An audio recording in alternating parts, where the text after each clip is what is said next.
No. The first in line.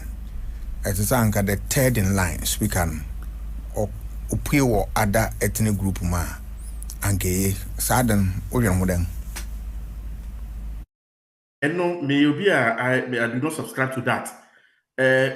What is important, let's say, we should get leaders that are effective, people that are effective to lead certain certain agencies, state institutions, and what have you. I think that's the most important thing: competence and their ability to deliver. I think end of it, my boy, to me assistant because I mean, if you look at the three topmost, the judiciary, parliament, and the executive file, I in me and sape won't mean satisfy ethnic so what you say.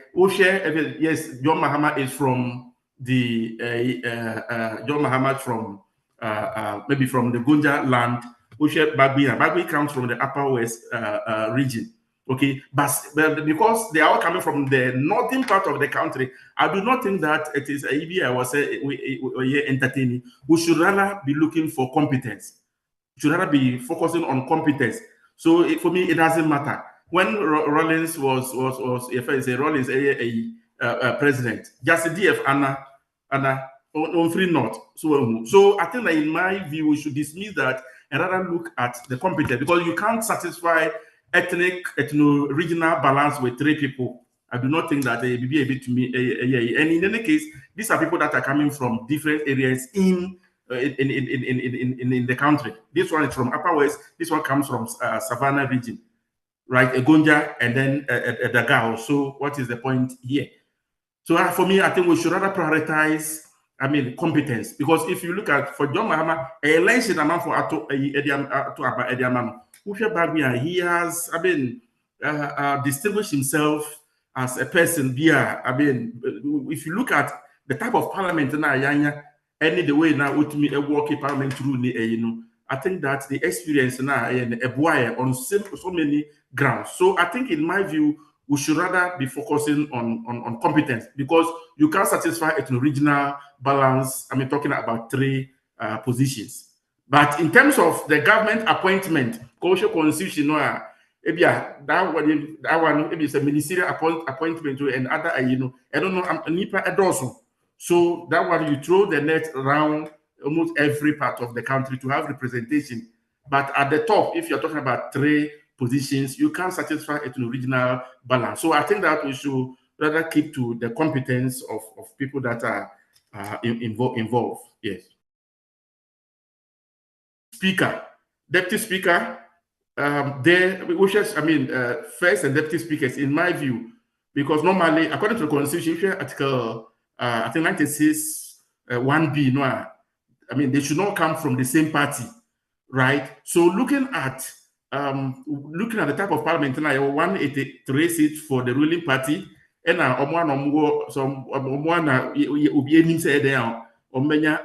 speaker. So I think the first deputy speaker from the opposition party, in my view, because certainly NDC will nominate someone as one of the deputy speakers. So in my view, nominate NDC second deputy speaker, not first deputy speaker, different any of the either from the MPP or any of the four independent candidates. And also be to me somehow in a way. Yes. The argument is competence. Na here. Imagine say the president, the vice, and the speaker. For say one ethnic or one area of Ghana. Now when you competent, when you be I absolutely do not have any problems with that. That's what I'm saying. If you look at the three topmost positions, and that's the three heady, if I say be a president, judiciary, these are three people. You can't satisfy an original balance. We have the regions, 16 regions. Unless I be a person say you divided the country into two, northern and southern. But The fact is that we have 16 regions. How will you satisfy 16 regions with 3 positions? You can't. So for me, say if I said appointment of ministers, deputy ministers, and other, that one can cut across. But if you are talking about the first, if I say, the chief justice, so the chief justice, the president, how can we? If you are coming from the same region, I do not have any problem with that. Absolutely, because the first, we should rather be talking about to give priority to competence. That's the first thing. For me, that is the most important thing. The young kind of so if you look at the current parliament, if you look at Bagwin, for example, 28 years as a member of parliament from 1993, and Obeye speaker 4 years. All right.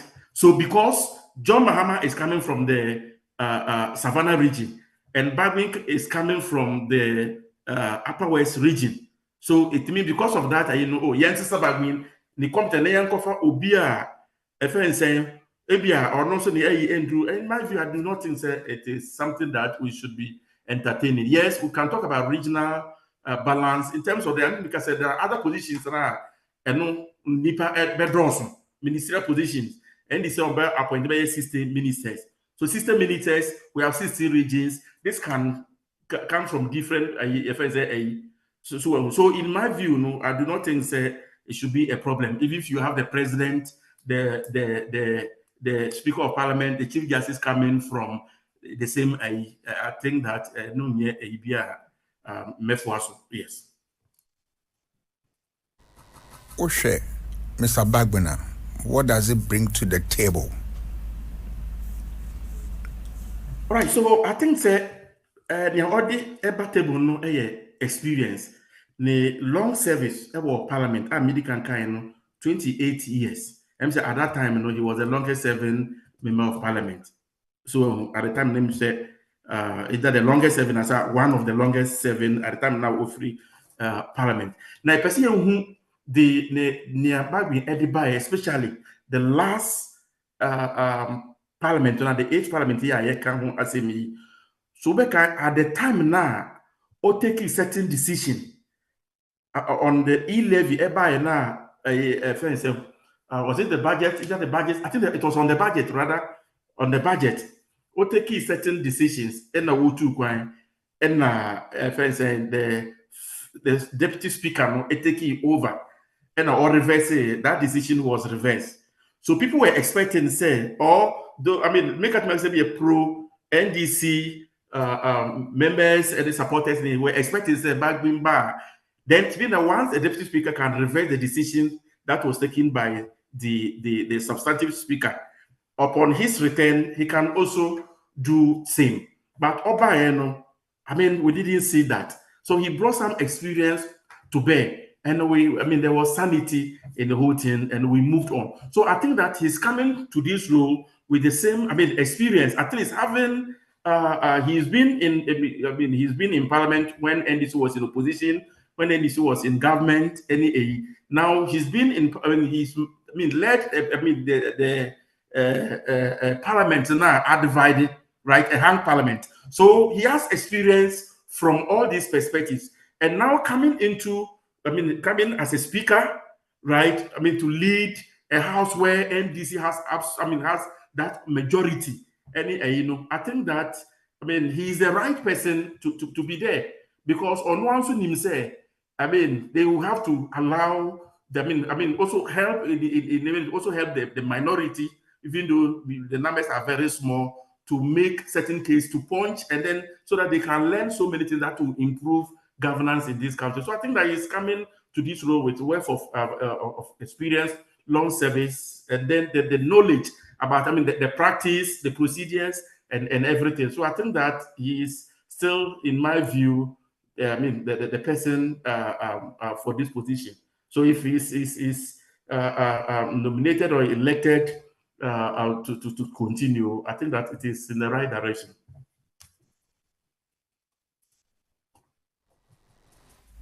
Mr. Bagwin, nkrofo say oya chenchering nea wonga kasante bakan woso e tintintinti ekwa most oya chenchering onan si ho a nnuane na so sa position no wo mu no eboya amanyosomana.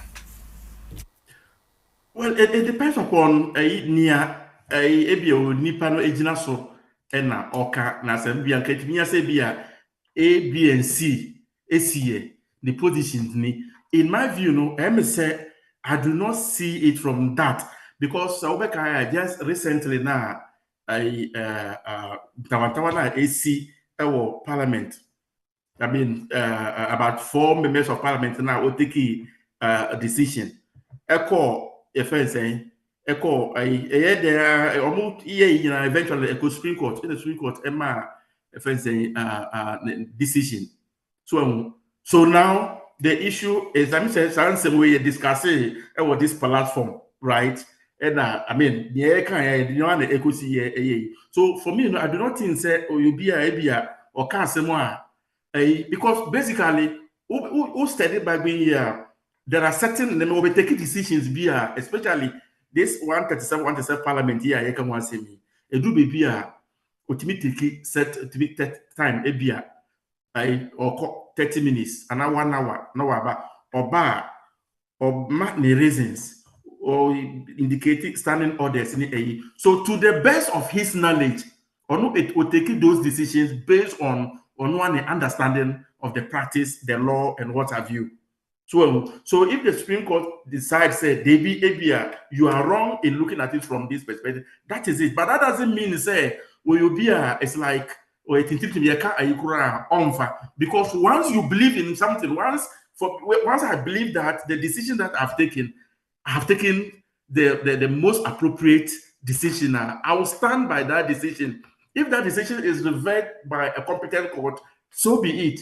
So I say you are always indecisive, right? So you should know exactly what you are looking for. You get the evidence, your facts. This is your understanding. You are able to support that with your facts. So if you are able to do that, if a competent court, things say no decision I want taking no, and yes, that is the beauty of the democracy.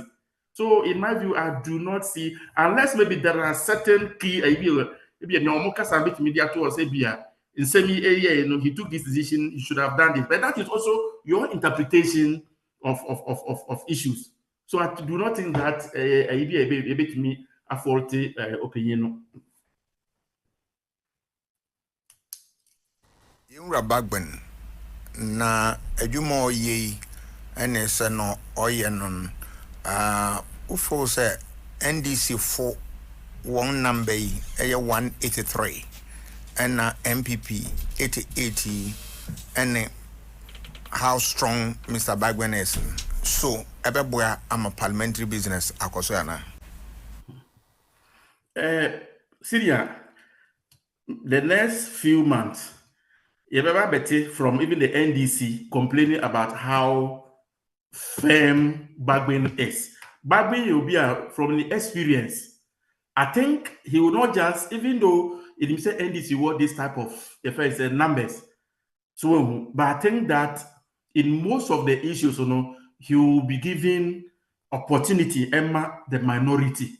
I think today we share the closing remarks of the majority leader, ABR Obama minority leader, Afenyo Martins, he pleased to the speaker in the event to say ABR Orona Omuyi is only the house I think Bagben Ubia, I think we can count on him, looking at how he handled some of the issues in this parliament.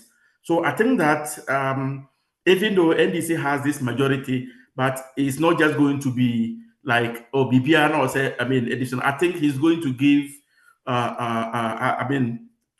more time, listen to or allow the minority to bring their issues, their reservations. Because I know and no woman to be abwa the party NDC, because anybody can say so we just try say because NDC my majority, so they can do whatever they like. They will be harming or more chances in subsequent elections. So so I think looking at Bagben who studied in the area, I think he's near Obia Obetba Atrawanya Kase because NDC what this number I mean that is it. So MPP go no. I do not think that from the experience, the knowledge, I mean parliament practice a year with him, I do not think say he will just allow things like that. I think he's going to listen more to the minority near or now making input a bit me abua a share parliament a Emma or mine.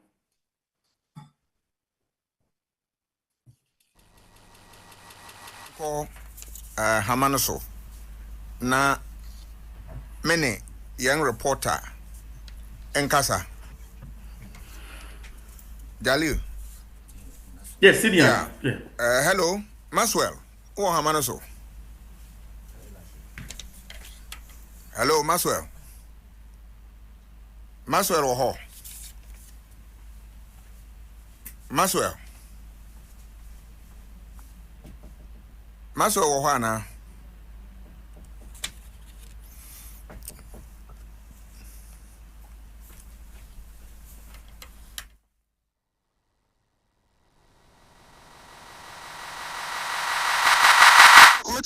Aha, my dear.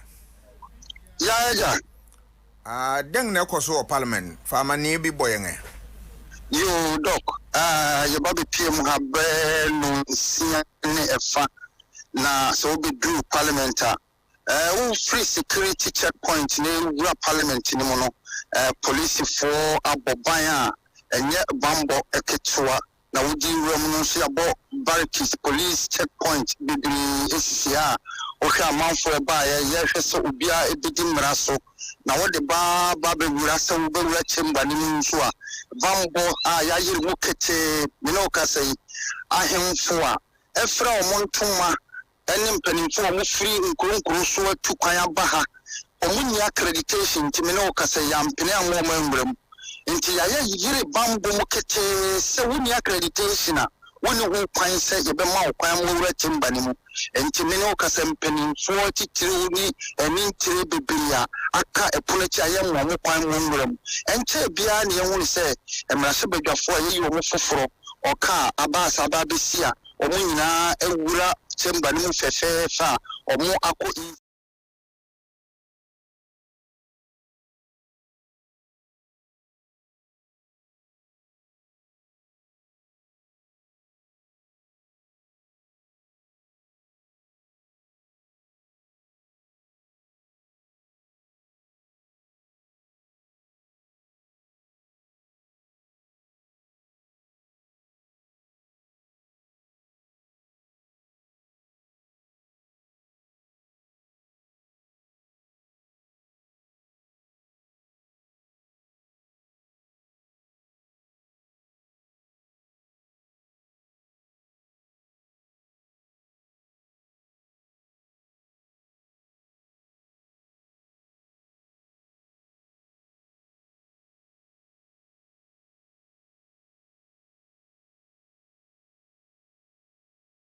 Anasa mo montings wo.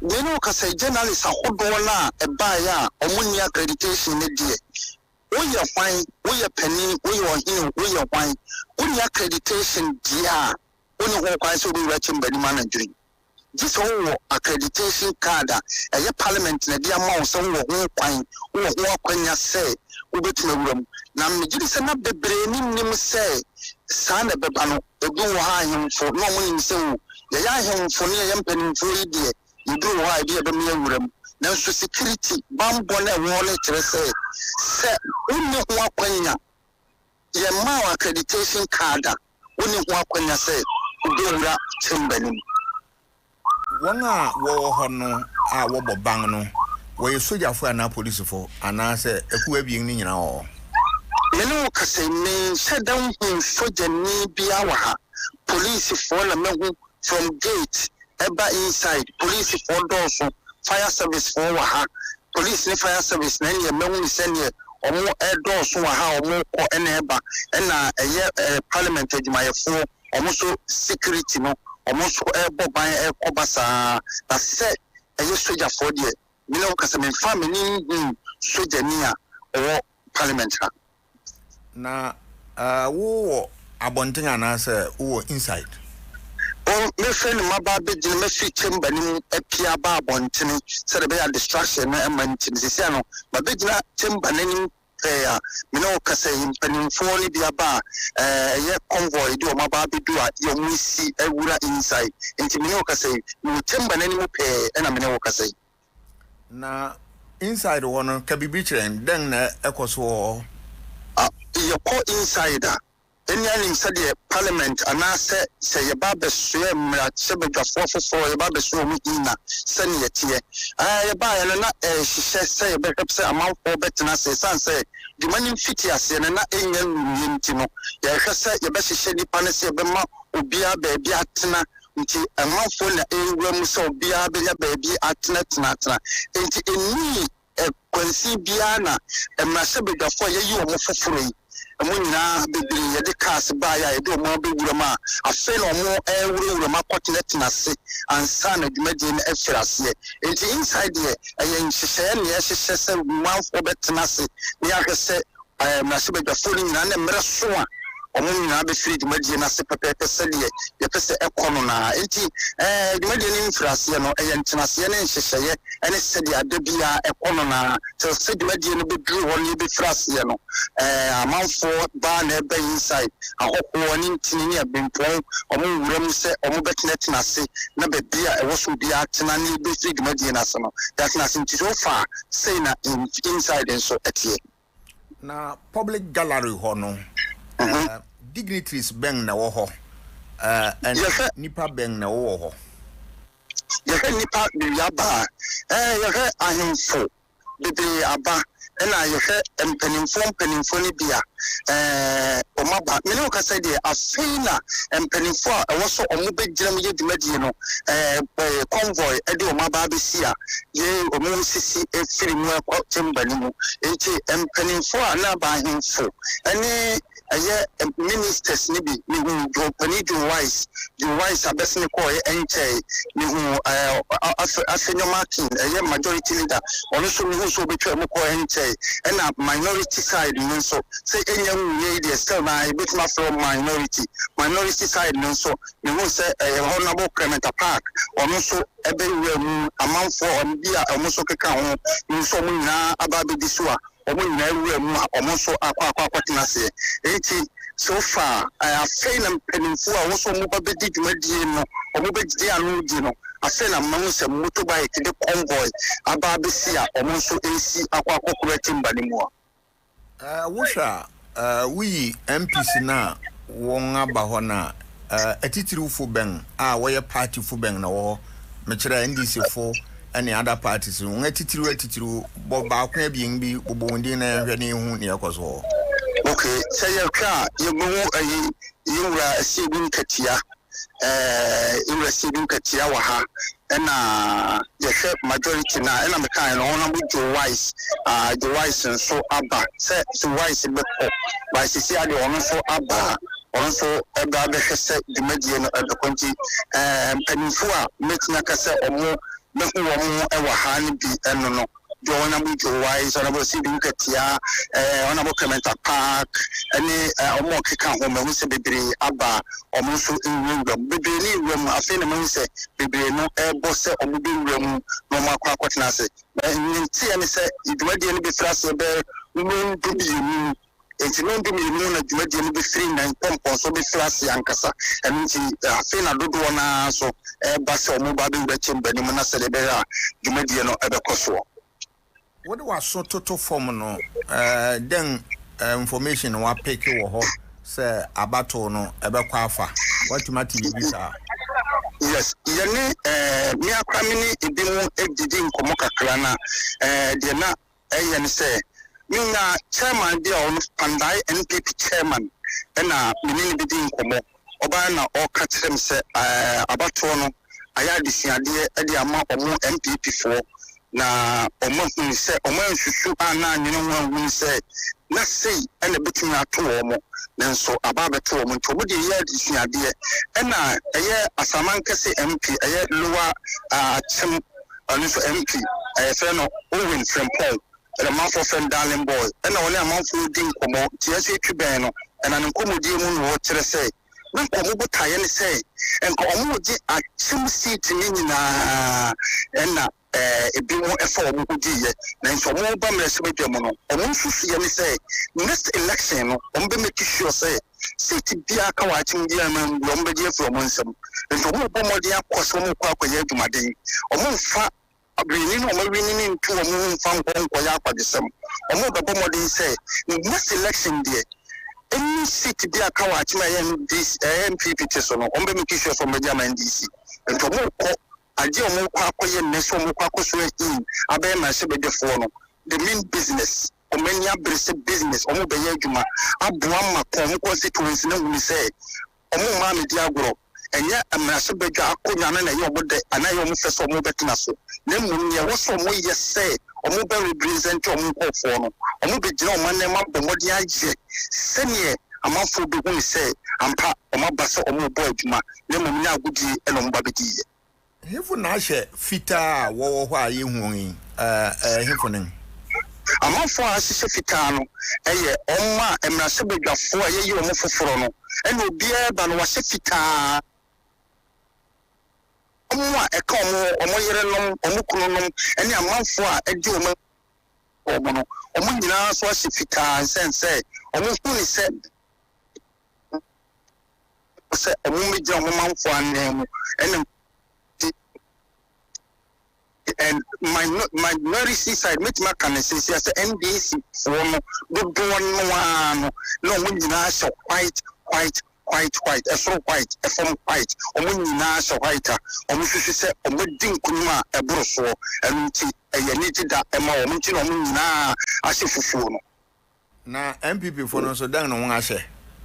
Yes, MPP so only be as if for but not a one doing in an issue for you will do ma na or more Acadiano, in your fufu, yes, Menchi, or more so a bit fufu, a blue for no, so no, wedding community and so dear only be on so one issue they are and catch about could be bit more about the film say any fufu first be bit more about the film a becca wama I say ever funny say and catch one other film and they are also fufu sim kumono and you be any fufu or money in sim tia a dear on so one fufu though Mammy Missang Missau, you independent candidate in one who be Anna.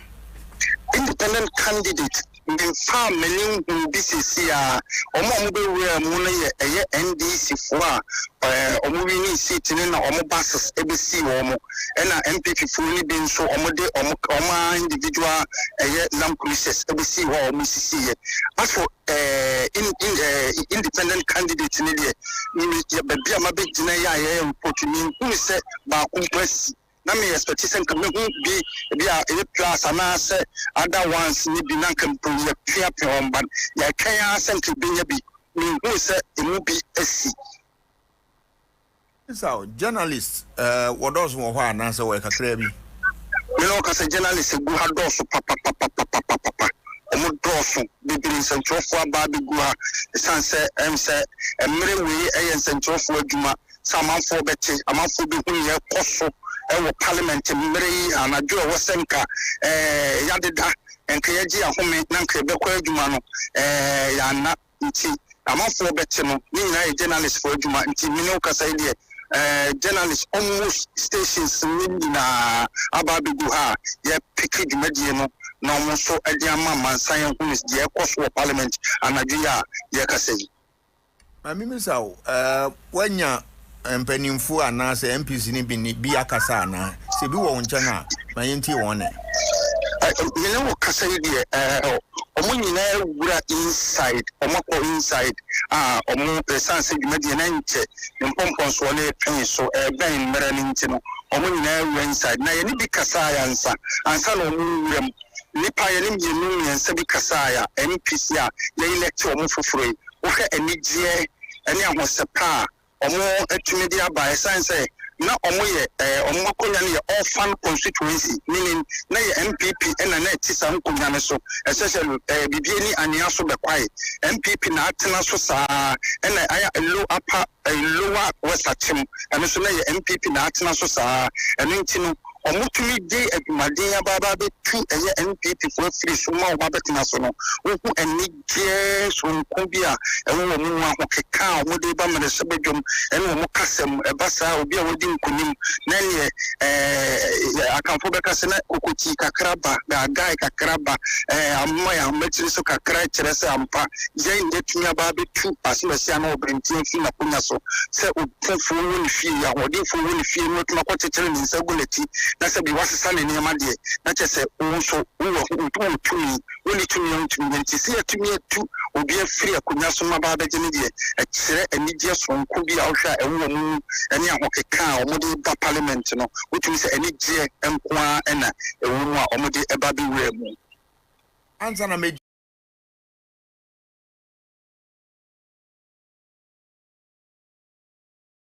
usha mpenimfuni bi abeba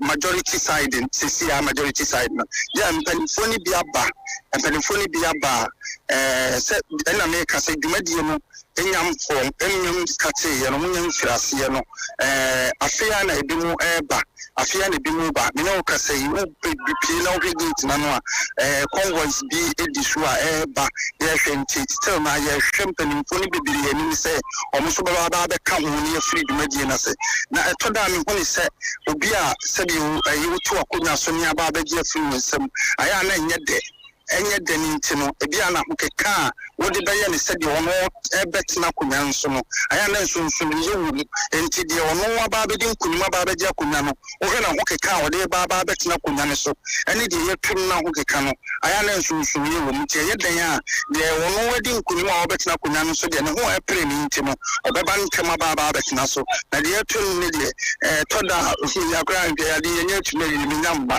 enti my NDC no omunya kan ye nigi a omudi ba betna kunya no so no omudi meka ababa be dream na mere o kasem se convoys bi ba ne yesure se mpanimfo yi bia em se aka kire omo ba madwumadi na frase na omo so ba nti na ko majority side na se de no bia ba ebi nso nyamba midui esanse ebia na ade yenya tumari enti me ba mtem kwa me be de ebia nso ebetimi asi factor ebi betima chese bi nso enambidu yo answer na media okrakra no won a woye new members of parliament won so what chamber mu bi anasa won wo be fofu yes say omo ba no omo hihye mfita na omo tena ho yenya nso e wo mu in no yenya nso e wo mu in enti etel say bia ye be fe omo bebo ebe ma omo aso no say emra no said the man kire no kosi se bia do mi unu bebo e ma ye be hu se emra ye de share dada men sane nyina wie kono omo emre no nso nyam firi ase anu nti no ye twan se nyame ya adom na se no do mi unu no bo na se ne ye nyaso e omo in afi ne ye hu se ne nya mra se bedafo na nso no achi na nso no mo nso ayi leti bia omo ba no dan ya bia friend speaker of parliament enti me hu se sesia ne de ye nya nso e omo in no be bia wo so omo tena no so mo nya nye mra se bedafo enti te so mo be so omo in be mra se bedafo no won't mean got na because ye order na fe ya ne egu enti sesia ne gubi ya ye ni mra se bedafo afin ye baba beso am in jenya nso am in de onye mara chebe dani enti baby wo so wotena wundumi ntina tel say beso am in ama wo baba beso afin beso ya wi no onya nya mara chebe dani enti no mama mu baby atena and say so am in wi a na madum afi wo kwa akofo akonya a kire se usi manfo anam se oye mara chebe dani wo se wodi ajakwa wonya akwa ne kwakura mu no kra no abonten ho no wosha wonga wonkura invitation cards bi wo ho no pata bi wo ho a wo wase ana se wojinjira ho se ube du timbalin mu haya meno ka say you waterfall kakra bi wa ha I can circle amount for tete so nyina etwen esanse omun accreditation card wobɛhwɛ chamber nanim a enipa dodo a egu ha sɛ meno ka say so what is amount for bosamamu a amount for be gina chamber nanim ɛna ɔmo so bosamabo esanse ɔmo anya accreditation card ɔmo de bi wuram ɛna yɛnya wuram yi de ɛna be gina abɔnten ni aboyɛ samabo meno ka say abɔnten ha ai nananom ahemfo Nti so wahini ba ko kwase ye na so kura e be gina kofun so mbewie ye ni na twitwa pictures na je say amanfo e ba ye no mani abere se gina wo na so kura mbe gina na me o ka say me bi so sisi ha enipa ni bi din kunya ba ya ne e bi so abutenku abuhua o matena se de wontumi nyina ho no ono so omo so atena se obi so etene ka mu ebi mu so ade gina ka ho a omo so edi nkomo se omo betwen dwumadie ni se bewi nti omo anya kwan anya accreditation ntumi ngura mo ne die obedu no ha dompem omo adoso abutenku bi tete ho ebi di gina ho ebi mu tete omo ka mu a me no ka se nu hanso no yes in wa Maswell medawase na bresi mu no biribi foforo ba na wabo yenhu ni e de waba apeto so why mo ba to mate do yo that's it you said that yo etiefo ne ahwefo yo yegudwumade ne suara yo se mama yentwa yen ho kakra ne emra ne yeba afi yebetu yankomo no so Dr. Jalilu enkwachiri meba ho. The Election Eye.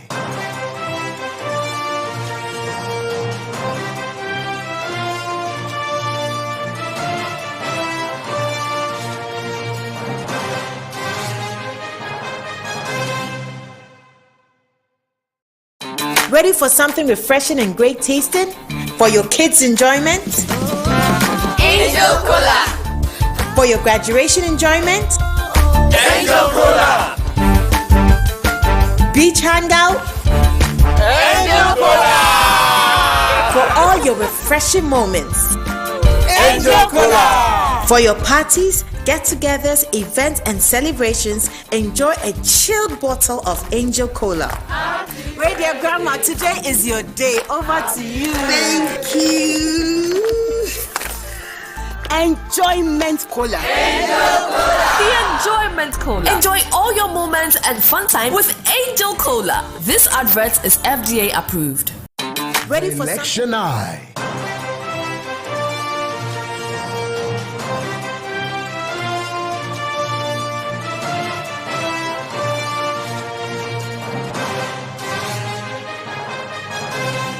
The Election Eye.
nam akanifo bi so te sɛ ɔsagyefo Dr. Kwame Nkrumah ɛne wɔn a ɛkeka ho na deɛ kyɛn so ne sɛ ɔde nipa bebree na adua ɔman mu na ɔman yɛ akyɛdeɛ bebree saa akyɛdeɛ bi ne koko akyɛdeɛ bi ne sika kɔkɔɔ dɛnkyɛmmoɔ timber ɛne deɛ ɛkeka ho nanso no sɛ yɛhwɛ a ɛka a yɛbɔ wɔ saa akyɛdeɛ ho no ɛdɔɔso ɛkyɛ mfaso a ɛbrɛ yɛn ɛyɛ awerɛhosɛm ɔman yi ɛbɛkɔ n'anim a ɛnyɛ MPP ɛnyɛ NDC ɛnyɛ akuadɔnkɔ anaasɛ ɛnyɛ ɔmo mu biara ɔman no bɛyɛ yɛ a ɛyɛ me no sɛ wotuo yi ankorankora yi ɛdeɛn na woyɛ ama ɔman akɔ n'anim so ɔman ho hia wo wote ha yi woyɛ aban dwumayɛni ɛbrɛ bɛn ɛna wosɔre kɔ adwuma ɔban dwumayɛni tumi da mpam a ma ne bɔ no nɔnson ɛpae mu na ɔda ho da hɔ ɛfiri sɛ ɛnyɛ ɔno dea ɛyɛ aban dea na ayɛ na awerɛho sɛ yɛde soboɔ no nyinaa bɔ aban no na mmom yɛndwene sɛ ɔman no bɛyɛ yɛ a ɛyɛ me no mommeɛmfa nsiiɛ mmɛmfa ahoɔden akokoduro ɛnko ɛma daakye yɛnkyirima a ɛbɛba no ɔmo nso ɛbɛnya baabi pa asi na ɔmo ammɔ yɛn soboɔ yɛyɛ ɔman ma yi yɛmmɔ yɛn ho mmɔden na yɛnwere yɛn ho nyɛma ɔman no ɛhia yɛn ne bɛyɛ yie o ɛnyɛ yie o ɛfiri me ne wo meda mo ase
akanifo bi so te sɛ ɔsagyefo Dr. Kwame Nkrumah ɛne wɔn a ɛkeka ho na deɛ kyɛn so ne sɛ ɔde nipa bebree na adua ɔman mu na ɔman akyɛdeɛ bebree. Saa akyɛdeɛ bi ne koko, akyɛdeɛ bi ne sika kɔkɔɔ, dɛnkyɛmmoɔ, timber, ɛne deɛ keka ho.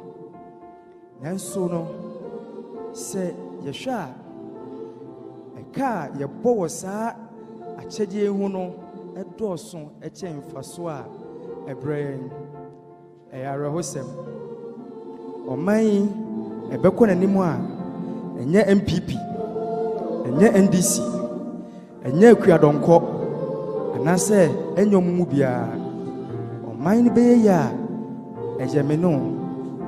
Sɛ wotuo yi ankorankora yi, ɛdeɛn na woyɛ ama ɔman akɔ n'anim? So ɔman ho hia wo. Wote ha yi, woyɛ aban dwumayɛni, ɛbrɛ bɛn ɛna wosɔre kɔ adwuma. Ɔban dwumayɛni tumi da mpam a ma ne bɔ no nɔnson ɛpae mu na ɔda ho da hɔ, ɛfiri sɛ ɛnyɛ ɔno dea, ɛyɛ aban dea. Na ayɛ na awerɛho sɛ yɛde soboɔ no nyinaa bɔ aban no.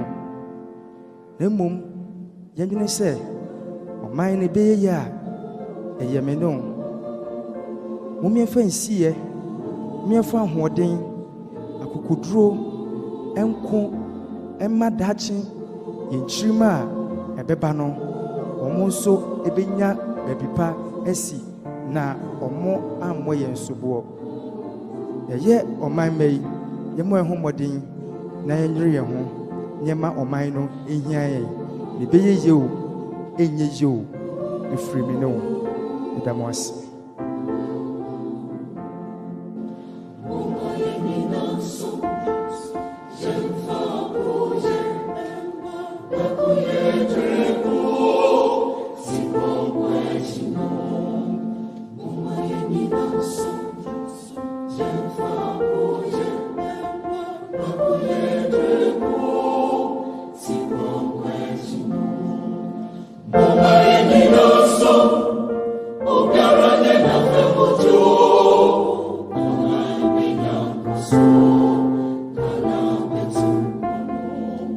The Election Eye.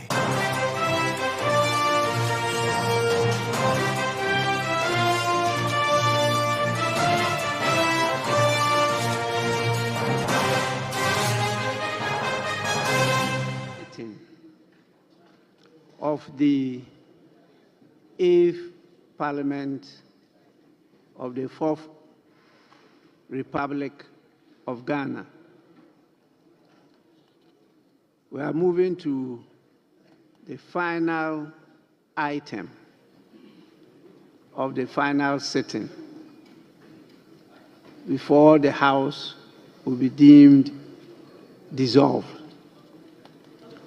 That final item is to invite your leaders to give their closing remarks before I perform my mandatory function of addressing the House in a valedictory speech. And so, as usual, we'll give opportunity to the minority leader to give his closing remarks. The challenge I have is that I can't see the majority leader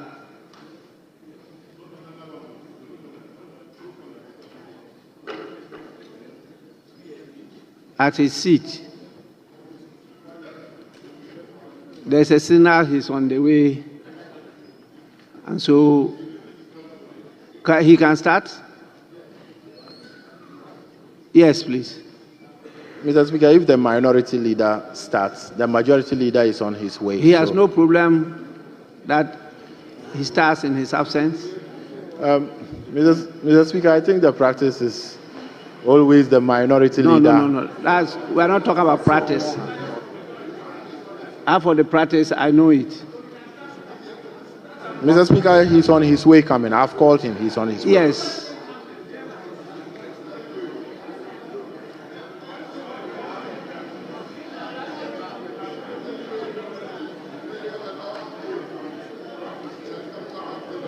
Mr. Speaker, the other day that the leader was not around, Honorable Boa did it on his behalf. So one of them can do it on behalf of the minority leader, the majority leader.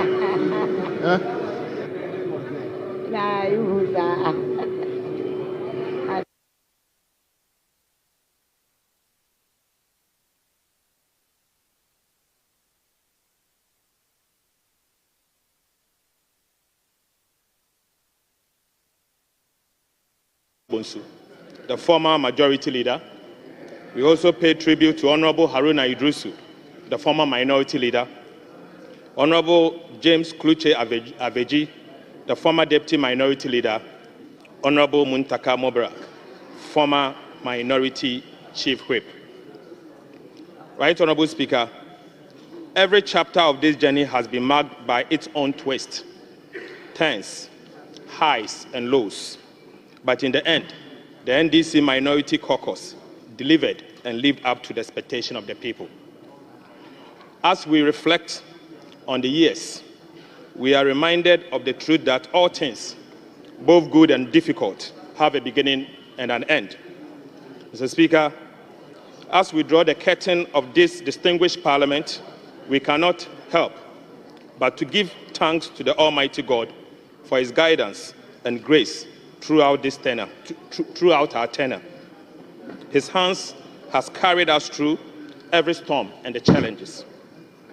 We also extend our sincere appreciation to you, Right Honorable Speaker Alban Sumana Kingsford Bagbin, for your exemplary leadership and unwavering direction. You came after a long tradition of competent speakers. However, none of your forebears were burdened with a hung parliament such as yours. You were the first speaker elected from a party that is not in government, but you were well prepared for it. From your days, Mr. Speaker, as a minority leader, a majority leader, and a deputy speaker, your wisdom, patience, and calmness, even under pressure, have been an anchor for this House, especially during turbulent times. Your ability to manage this Parliament with fairness, even in most challenging circumstances, has made you an outstanding statesman. To the members of the NDC Minority Caucus that briefly became the Majority Caucus, I express my profound gratitude for the support and cooperation that I, along with my colleagues in leadership, received from you over the past 2 years. Together, we have achieved numerous milestones, and I'm confident that history will be kind to us for our collective efforts. At the stroke of midnight today, the NDC caucus will re-enter this chamber with a strength of an unprecedented two-thirds majority. Mr. Speaker, this, I believe, serves as a timely reminder to the political class that the people of Ghana reward hard work, dedication, and true love for country. Right Honorable Speaker, this 8th Parliament has indeed been historic in many respects. For the first time under the 4th Republic, we witnessed a Parliament that was evenly split, with each of the political parties securing 137 members each. We also saw 40 female members of Parliament, equally distributed across the political parties. 1 independent member of Parliament, who serves as the 2nd Deputy Speaker, and a Speaker who hails from the opposition. This, in every sense, Mr. Speaker, gave us the first hung Parliament of the Republic of Ghana. Honorable colleagues, let us be proud to be part of this historic Parliament. From the very start, the stage was set for a roller coaster journey, particularly during the election of the Speaker. That fateful night kept the nation on edge, with many fearing for the safety of our democracy. That event that unfolded, climaxed by the regrettable and unwarranted military invasion of this august House, will remain a blot on Ghana's democratic history. Mr. Speaker, we pray that such a moment is never repeated. Yet, Mr. Speaker, from the dark night emerged a bright dawn. A new Parliament under the Speaker, who is not from the ruling party, the first of its kind in Ghana's history. Mr. Speaker, despite facing significant challenges, this House has remained steadfast. navigating many turbulent waters, including certain actions by some members that sought to undermine the independence and authority of Parliament as a co-equal branch of government. Right, Honourable Speaker, while many hope that this Parliament would usher in a new era of collaboration for the national good, some fear that it would deepen political divisions. Nonetheless, I can confidently say that the NDC caucus has consistently upheld the supreme national interest in everything we did.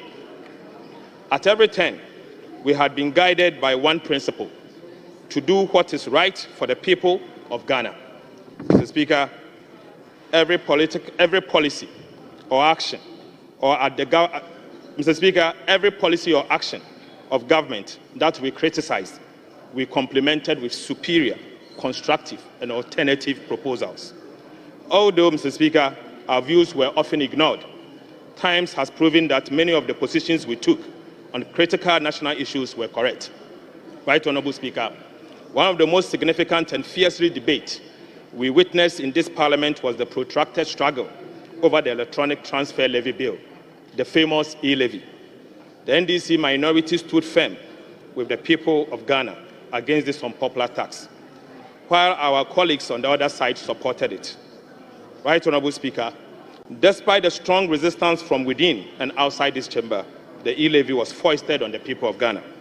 Mr. Speaker, we raised alarms also about multitude of new taxes imposed on the people of Ghana. In fact, over 40 in total that burdened the people of Ghana and stifled business growth.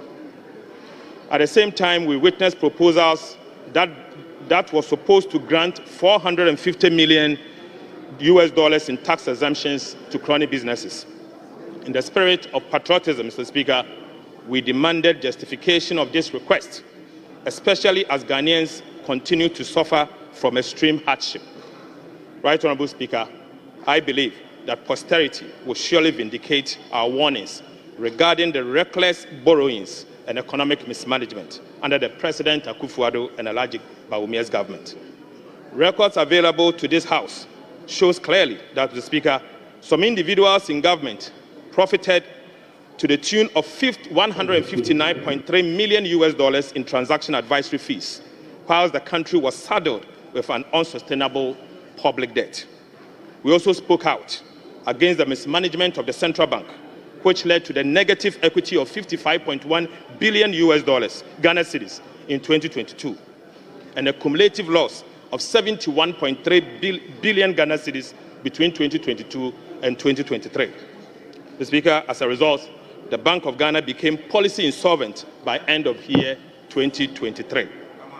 Mr. Speaker, the illegal printing of money at the Bank of Ghana to finance government expenditure contributed to the inflationary crisis we saw that resulted in over 850,000 Ghanaians falling into extreme poverty. Mr. Speaker, the management of the central bank also illegally wrote off approximately 48 billion Ghana cedis of government indebtedness without parliamentary approval, in a blatant disregard to the Public Financial Management Act, Act 921. Right, Honourable Speaker, at the height of this crisis, the management of the central bank supervised the award of questionable contract for the construction of an ultra-modern 250 million head office and another ultra-modern governor's residence at a cost that is unknown to the public. Our concerns, Mr. Speaker, about the mismanagement of the state-owned Ghana Cocoa Board, ECG, GIHOC, STC, PBC, among others, were also ignored. Right, Honourable Speaker, for 7 consecutive years, Ghana Cocoa Board recorded losses of approximately 11 billion Ghana cedis. The cocoa production also declined drastically under the current government, from approximately 1 million metric tons a year in production to now almost 400,000 metric tons. For the first time in 32 years, international banks rejected Ghana Cocoa Board request for a syndicated loan to finance the purchase of Ghana cocoa. Right Honorable Speaker, we cannot be silent about our opposition to yet another unpopular government policy, the imposition of a regulation called the Import Restriction Regulation 2023. This detested proposed legislative instrument sought to vest unfettered and unchecked powers in the hands of the minister responsible for trade to determine who qualifies to import into the country of certain goods. Similarly, Mr. Speaker, we also raised red flags over dubious Finance Ministry SML induced $100 million a year contract for so-called revenue assurance. After initial feet-dragging and refusal by the President Akufo-Addo to release the KPMG audit report, it finally emerged that the SML was paid a whopping 1.4 billion Ghana cedis for no work done. Right Honorable Speaker, the Ghana Revenue Authority further failed to withhold taxes worth 13.38 billion million Ghana cedis from these payments. As we speak, unfortunately, Mr. Speaker, the entity called SML is still ripping off the taxpayer for no work done. Right Honorable Speaker, we on this side expressed several concerns over the government handling of illegal mining menace that engulfed our nation. We are also on record to have cautioned that its pretentious fight against this existential threat to our collective survival will soon have dire consequences on us. Amid this facade of the fight, Right Honorable Speaker, high-ranking government officials, NPP functionaries, were accused by the then Cabinet Minister, Professor Frimpong Boateng, of promoting and engaging in illegal mining. Mr. Speaker, Galamsey later became a free-for-all enterprise involving MMDCs and other party functionaries. The records will bear us out that we on this side called for an honest, responsive approach to this menace, found on strict application to the law. No matter whose ox is God. Right Honorable Speaker, again, our concerns were ignored. The scale of corruption and waste during this period has been staggering, alarming, and heart-wrenching. Mr. Speaker, the more we on this side spoke out, the more corruption and wastage festered. Promoting this as a result prompted the Catholic Bishop Conference to decry and describe the situation as a massive, uncontrolled corruption under this administration. Mr. Speaker, scandals became a daily occurrence as we were treated to blatant abuse of office and plundered the public funds. Right Honorable Speaker, we also saw a misuse of COVID-19 funds. The malfeasance that characterized the 13th African Games, the 500 million Ghana cedis National Service Ghost Names scandal. We saw the brazen attempt to shell out state hotels to a cabinet minister, and free-for-all grabbing of state lands are, Mr. Speaker, but very few that we need to mention. Right Honorable Speaker, we also had to contend with the erosion of the independence of critical state institutions. Many of these institutions were filled with partisan elements who undermined due process to please the regime in power. So, Speaker, journalists who exposed corruptions were subjected to brutal crackdown and dissenting voices and were silenced. Right Honorable Speaker, the silence, the insistence of the Electoral Commission of Ghana to adopt the Ghana card as the sole document of the registration for the registration of voters, even though millions of Ghanaians were yet to be issued their Ghana cards by the National Identification Authority, cannot escape mention. After eventual yielding to the resistance from the gallant NDC Minority Caucus, the Electoral Commission decided to conduct voter registration exercise solely at its district offices instead of the designated polling stations. But for our voices, Mr. Speaker, that were heard loud on these matters, the Electoral Commission would have succeeded in denying millions of Ghanaians their right to register and vote. The Electoral Commission was once again forced to beat a retreat on its popular decision to outlaw the use of indelible Inc. during the 2024 general elections. In all of these instances, our vigilance, insistence, and accountability saved Ghana's democracy. Right Honorable Speaker, the past 8 years have been tough for all of us, a lesson on how not to govern a country, and in fact, a lesson on how not to run an economy. In the end, the crushing defeat the NPP suffered in the just ended elections is a clear message from Ghanaians that they will not tolerate any such level of poor governance and mismanagement.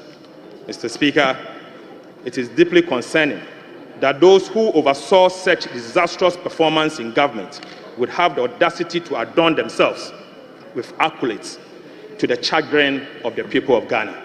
Right Honorable Speaker, I was surprised to see some of them being awarded with highest state honors.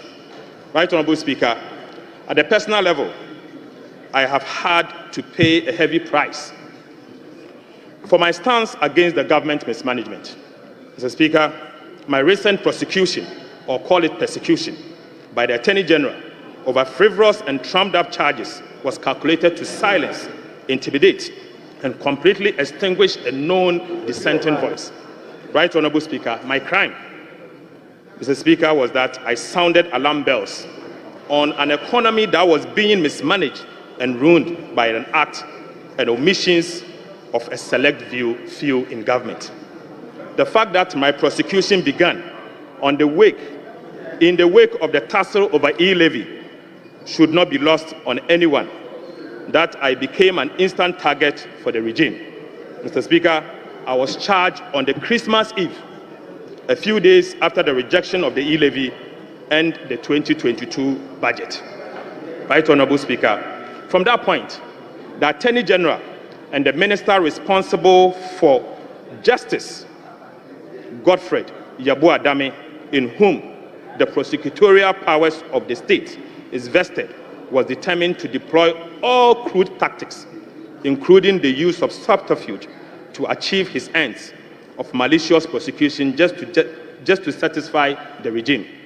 So, Speaker, the whole world witnessed how a supposed Minister of Justice set out to coach, cajole, and coerce another accused person standing trial together with me to falsify his testimony and skew it in such a manner as to enable him to procure a conviction at all costs against an innocent person. In the process, Mr. Speaker, Godfred Yabu-Adame, who is the principal legal officer of state, engaged in crimes such as witness tampering, conspiracy against accused person, fabrication of evidence to pervert the course of justice, and professional misconduct, contrary to the ethics of the very legal profession he heads. I believe this has been the story for many Ghanaians during this period. Right Honorable Speaker, never in the history of our nation have we witnessed this level of gross professional misconduct on the part of no less a person than the Attorney General and the Minister responsible for justice, who is the leader of the bar and bears a high responsibility to adhere to the rules of ethics of the legal profession. Mr. Speaker, I'm not against prosecution of wrongdoing. Whilst our democracy is founded on the rule of law and holding public officers accountable, I pray that never again should any of our citizens become a victim of this level of injustice and abuse of prosecutorial powers that I was subjected to. Right Honorable Speaker, despite the painful experience, I count it as part of the hazards of politics and service to the people of Ghana. So, Speaker, as the clock strikes midnight, a new chapter begins. To those returning to the 9th Parliament, I say congratulations. Colleagues who will not be part of the 9th Parliament, I urge you to walk with your heads high. Right Honorable Speaker, I beg to say that Ghana appreciates your service and your contributions. Be proud because you have worked for Mother Ghana. I look forward to the 9th Parliament, characterized by mutual cooperation, diligence, and hard work in pursuit of the aspiration of our people. At this juncture, Mr. Speaker, let me thank the gallant 137 members of the NDC caucus on behalf of the NDC leadership. Special thanks goes to Honorable Emmanuel Ama Kofi-Boa, the Deputy Minority Leader, Honorable Govins Kwame Abuja, the Minority Chief Whip, Honorable Ahmed Ibrahim, the First Deputy Whip, Honorable Comfort Doyo, the Second Deputy Whip, chairpersons and ranking members from the NDC caucus, the Speaker, the backbench of the NDC Minority Caucus. And let me also thank the Honorable Collins Dauda, the one who has contested every single election since 1992, for his hard work and dedication to democracy. Mr. Speaker, colleagues, aside our disagreement, there were moments of cooperation across the aisle. I want to use this opportunity to thank all members of the 8th Parliament. To the Parliamentary Service, thank you for your hard work. To the Parliamentary Press Corps, what could we have done without you? You have been an amazing group of people that we cannot stop but to thank you. Thank you once again. Fellow countrymen and women, thank you for enduring the worst government in Ghana's history. Mr. Speaker, I dare say that to fellow Ghanaians, don't be despaired. There is hope. God bless our homeland Ghana and make our nation great and strong. Right Honorable Speaker, I cannot end without mentioning the Honorable Cletus Avoka, the former leader of this House, who has been one person that I've always resorted to for advice. I thank you so much for your cooperation and hard work. Thank you very much, Mr. Speaker.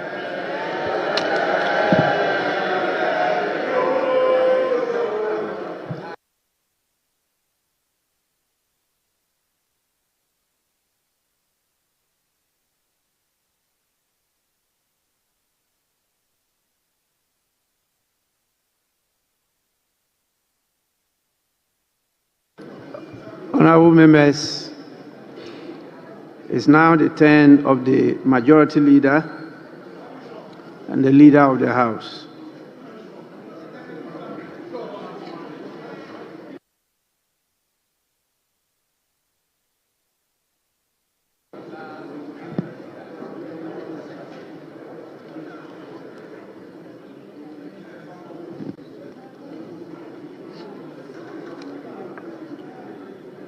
Right Honorable Speaker, thank you for this opportunity to give these closing remarks, putting out December 2024 for 274 constituencies. Also attached is a schedule containing the names of the candidates elected pursuant to Regulation 43 2B of the Public Elections Regulation 2020 CI 127. Please note that there are two constituencies which have issues with their coalitions. The Commission will notify you when the issues regarding the two constituencies have been resolved. So that is the first one.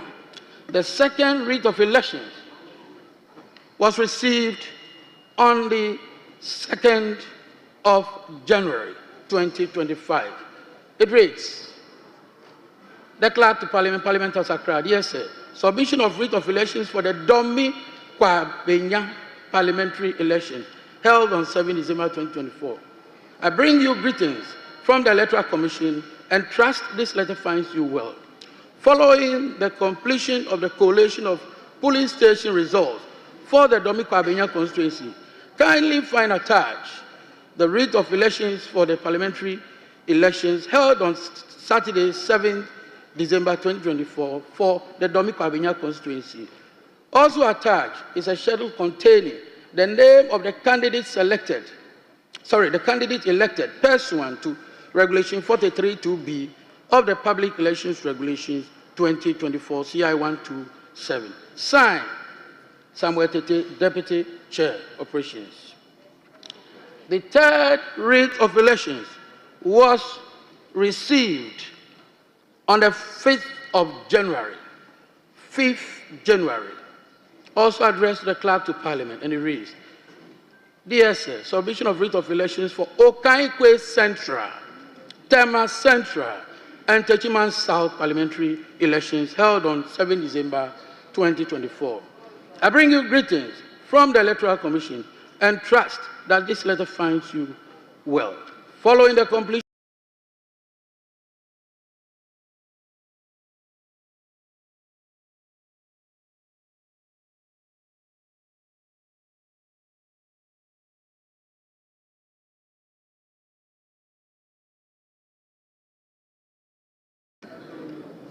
I rose from deputy leader to majority leader. In my days as a deputy leader in this house, I received a lot of good counsel, not only from our side, but from my friends opposite. I remember the quiet moments where they would call me to their office and engage me in spite of our disagreements in this house. Mr. Speaker, permit me to mention a few of them and thank them for the purpose of Hansard. Honorable Harun Idrisu, Honorable Rashid Pelpo, Honorable Kletos Avoka, my respected senior Adaba and brother, Honorable Ahiafo. Mr. Speaker, I also received good counsel from many of my own side. The first Deputy Speaker, Honorable Joe Osewusu, the second Deputy Speaker, was also very handy for us to discuss issues about governance in the chamber. But Mr. Speaker, not the least is the man I succeeded. For the purpose of Hansard once again, Mr. Speaker, this is a man who took it upon himself to get me to pay attention to parliamentary business. I always remember with nostalgia his first official travel with me all the way to Hanoi, Vietnam. In his hand was his standing orders and the Constitution. He urged upon me to always read the standing orders and encouraged me to aspire for the leadership of the House. I am happy to say that in my days as his deputy, although he is not a lawyer, he was well versed with the standing orders and the Constitution. Before I could say a word, he knows where a particular provision is. And we worked together, gave me the opportunities to shine, and eventually made way for me to succeed him. Honorable Osei Che Mensa Bonsu, I thank you most sincerely. You defined my leadership. You played a key role. We may have our differences, but I want to say that you have made it possible for me to stand on my feet today, especially as I enter opposition and to lead our side in minority. It is that which I learned from you that I will depend on to make a headway in my leadership. Mr. Speaker, there were great elderly senior members to proceed with any matter relating to Ablik Manok in terms of roll call and in terms of the eligibility of a member for that constituency to participate in the election of the Speaker. In the case of Akwetia, the clerk to Parliament was served a process on the 3rd of January 2025 with an order of interim injunction from a high court in Koforidua. This order was served through the legal office of the Parliamentary Service. The order directed the respondents, including the clerk to Parliament, indicating that they are restrained from proceeding to call, admit, register, swear in, recognize, gazette the said Ernest Yao Kumi as the elected member for the Akwetia constituency.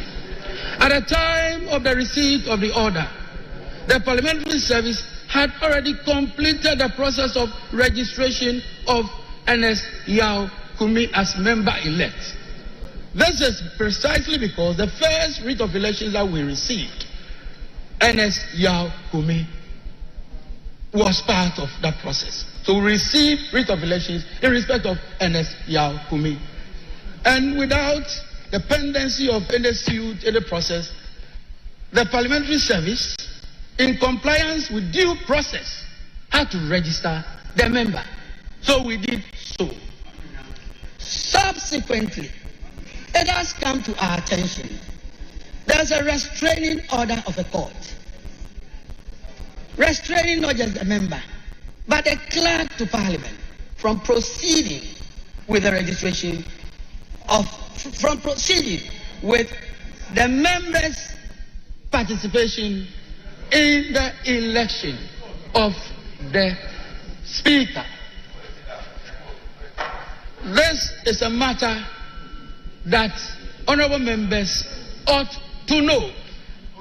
Since it is a court order, which order restrains the clerk to Parliament as well from proceeding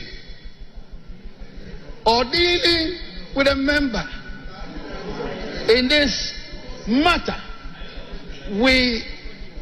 I find myself constrained.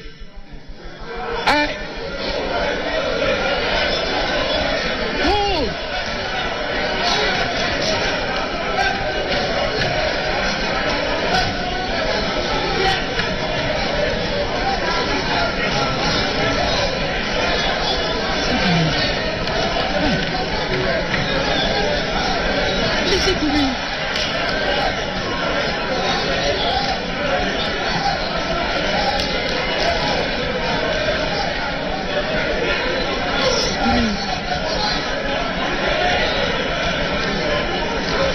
Don't worry.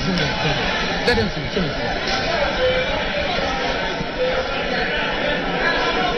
All right. No. Let me finish. I'll do it. Honorable members. All right. Honorable members. So I have brought this matter to the attention of the House. That is my pleasant duty to do. The member may decide, may elect to participate. But in doing so, I'm drawing attention to Article 105 of the Constitution. And I will read.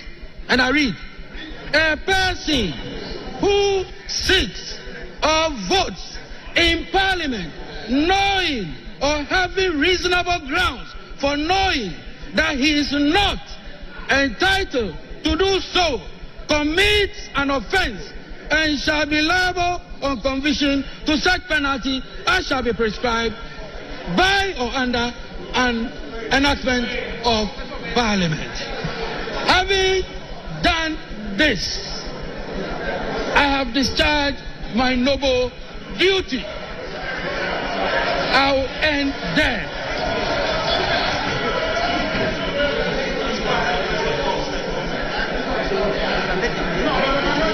At this time, honorable members, I proceed.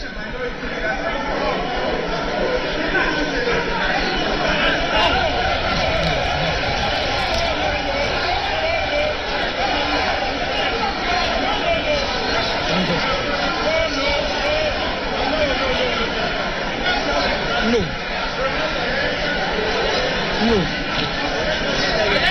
I am not sitting down.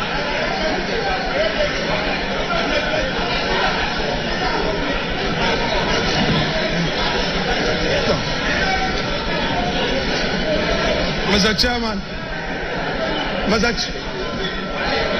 Chairman,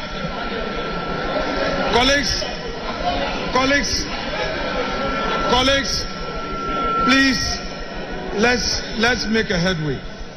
Mr. Chairman, we have heard you. This is a house of rules and procedure that is not in doubt. This is a house that relies on precedents. I just have a simple answer to the point you made, and I have the instructions of my respected colleague-elect, Honorable Ernest Kumi. and fortified by the precedents of this House. Which precedents is dated 7th of January 2021. I simply,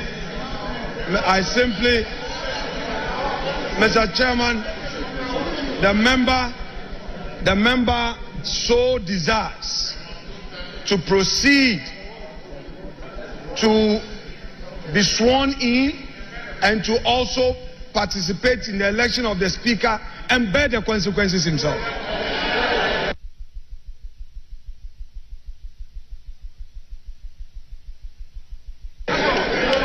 Thank you very much.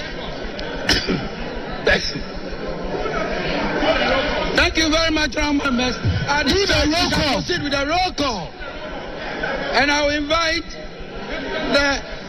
invite the head of table to proceed with the.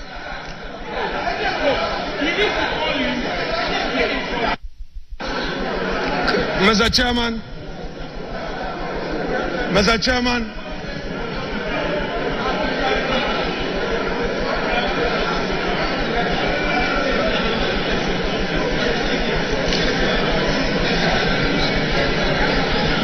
Mr. Chairman, we do not want surprises. We do not want surprises. We do not want surprises. I am therefore, for the records, inviting you to respond to the position the honorable member concerned has taken, just for the records, because we don't want surprises as we proceed. So we want to know so that we take.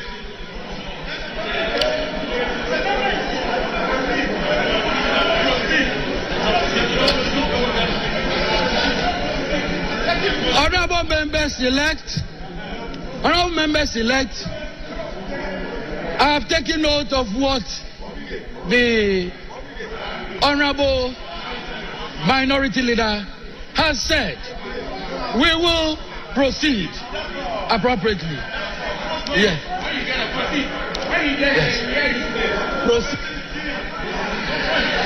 I have taken note of what the Honorable Minority Leader has said. The Honorable Member heard what we said. He knows the consequences of his actions and inactions. So we leave it there. We will proceed. All right. So, head of table. Mr. Chairman. Thank you, Mr. Chairman. Mr. Chairman, thank you again for the opportunity to speak on this matter. Mr. Chairman, yes, the minority leader has spoken. He spoke for the member. But Mr. Speaker, Mr. Chairman, since the member elect is before this House, it will only be right for that member to speak for the records.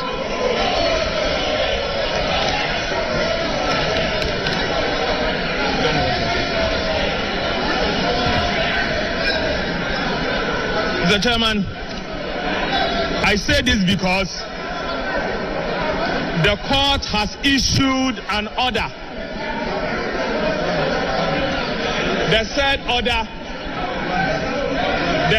order has been served on the member and the clerk to Parliament.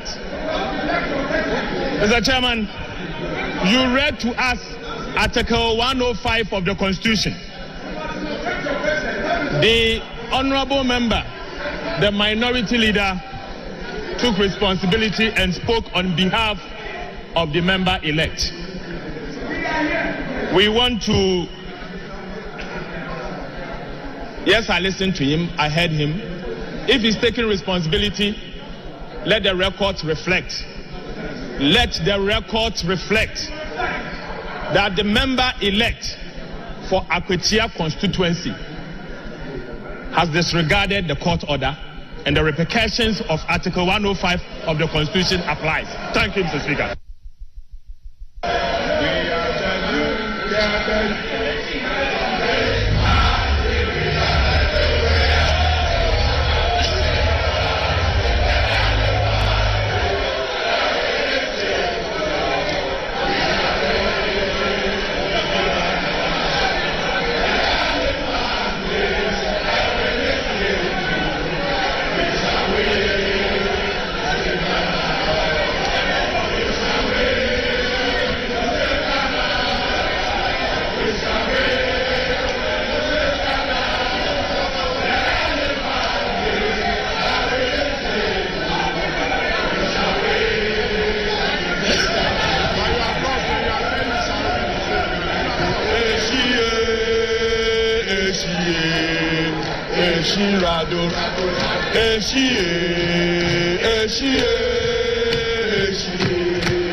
We shall now proceed with a roll call.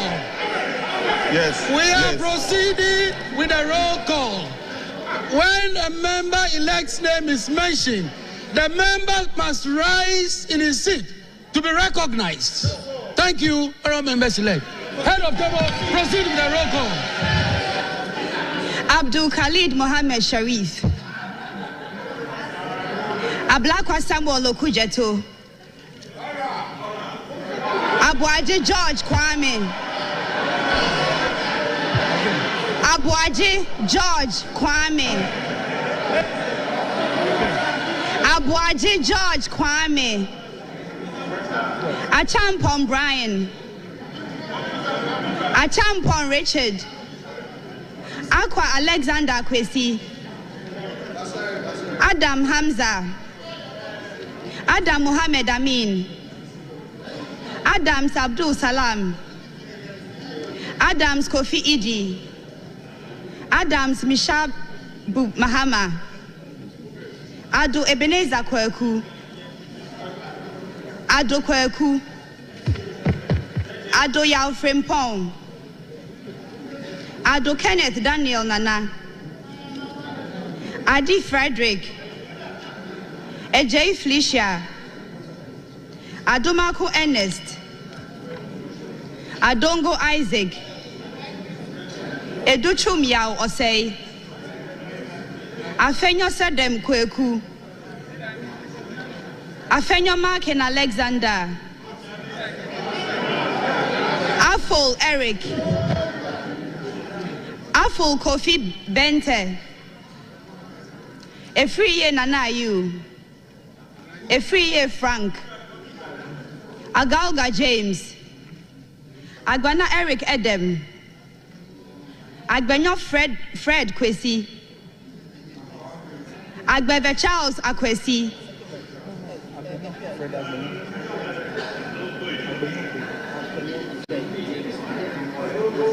Agbenyo Fred Kwesi. Agbeve Charles Akwesi. Agboja Kwame Govins. Ejari Alexander. Ejekum Emmanuel Kwejo. Ajimai Prempe Eric Nana. Ajimai Kingsley. Ajimai Rollins Zaneto. Ajin Sam Lawrence. Ahinkan Frederick Yao. Ahi Samson. Ahiafo Bernard.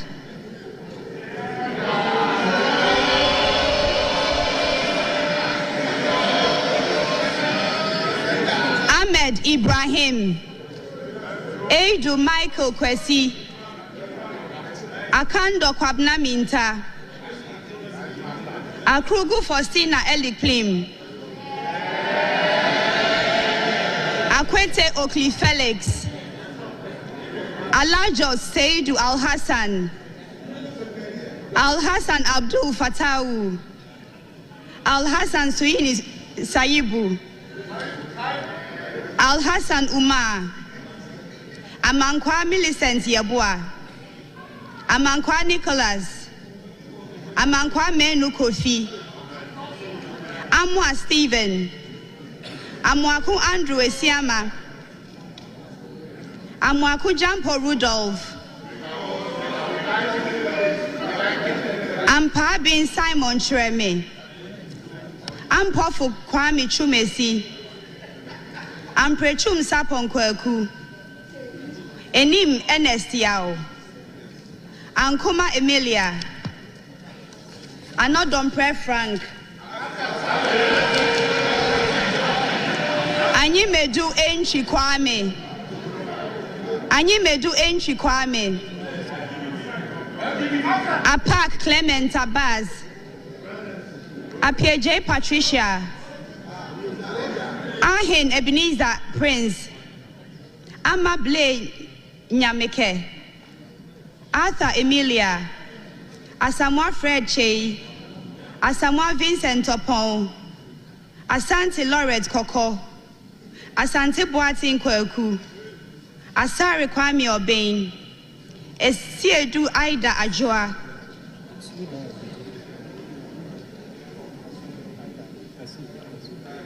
Asensu Boache Francis, Ashi Alfred Nikote, Esiedu Charles, Asafwa Vincent Eko, Aworigo Simon Akibangi, Ewa Nane J. Bafo, Ewuku Samuel, Awuni Theresa Ladi,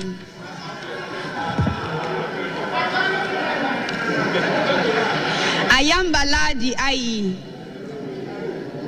Ayariga Mahama, Aye Nana Asafwe J, Ayen Sudankwa Grace, Ayene Dominica Kritinga, Azuma Bandim Abednego, Azuma Joseph, Befi Michael, Batagli Mohammed Isa, Baudra Charles, Bawadua Charles, Bejra Emmanuel Kwesi, Bequin Frank Estiedu Bequin, Bessie Daniel Keshi, Beyo Titles Kofi, Bisu Mavis Kukwa, Boaku Gideon,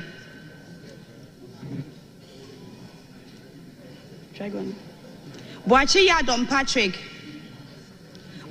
Boa Emmanuel Kweku, Boa Ma Patrick Yao, Boatin Joseph Apia, Boatin Kwabna, Brahma Muhammad Bawa, Brefo Bright Asamoah, Boa Emmanuel Amakofi, Bachman Philip Fifi, Bukari Joseph Nipe, Chiwete Andrew Dari, Kujo Comfort Doyo, Kujo Joanna Jan, Kujo Robert Wisdom, Dafia Mako Roxon Nelson Eche Kwame, Damwa Kwejo, Dan Abdul Latif, Dangbe Ernestina Ofori, Dapa Elvis Osei Mensa, Dapila Kletu Seidu, Dako John, Dako Mensa Kwabnotre, Dauda Collins,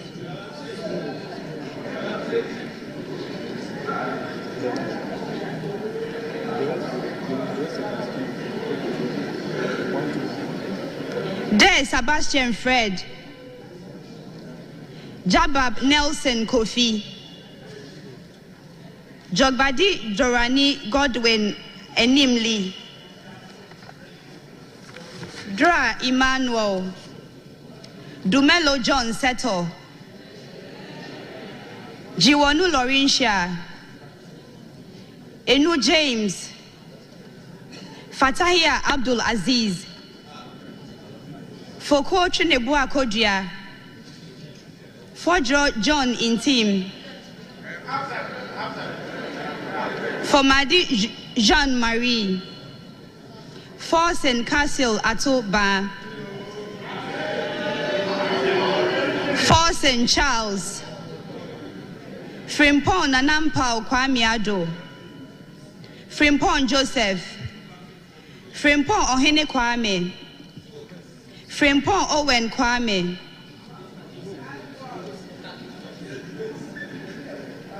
good. Gakwe Kwame Jujoli, George Samuel Nate, Ganza Al-Hassan Kobna, Gomadoyao, Gomashi Jifa Abla, Jan Mensa Richard, Jechi Nasira Fra, Henry Bensel Gottfried, Hotoje Alexander Roosevelt, Ibrahim Mutala Mohammed, Ibrahim Azura Mohammed, Idrisu Habib, Idrisu Haruna,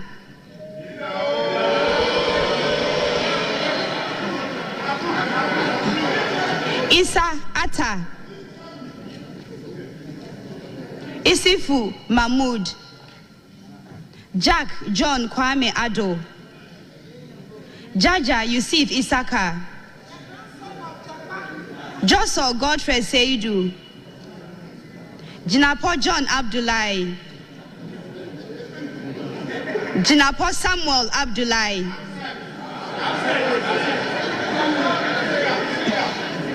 Kabiru Muhammad Tai Abdul,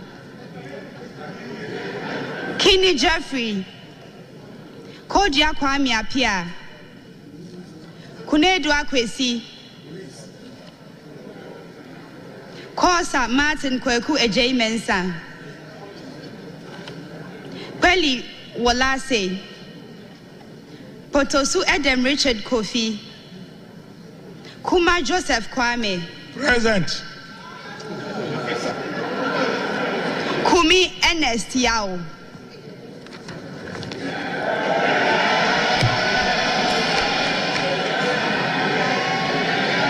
Kuri Richard, Kuyon Solomon, Kwenu Othniel Echo, Kwatin Kweku Ajimai, Che Shirley,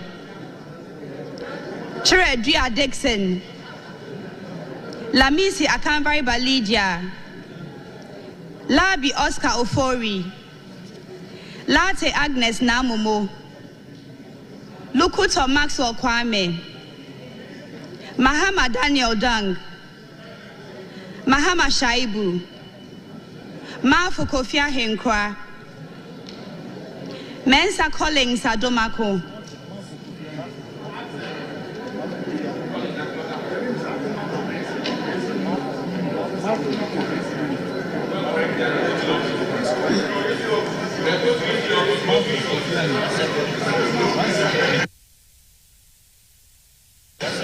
Mafu Kofi Ahenkwa, Mensa Collins Adomako, Miss Adomako Mensa Collins, Mensa Isaac Ejay, Mensa Joseph Kwesi, Miji Mashaibu Nuren, Mills Samuel Atta,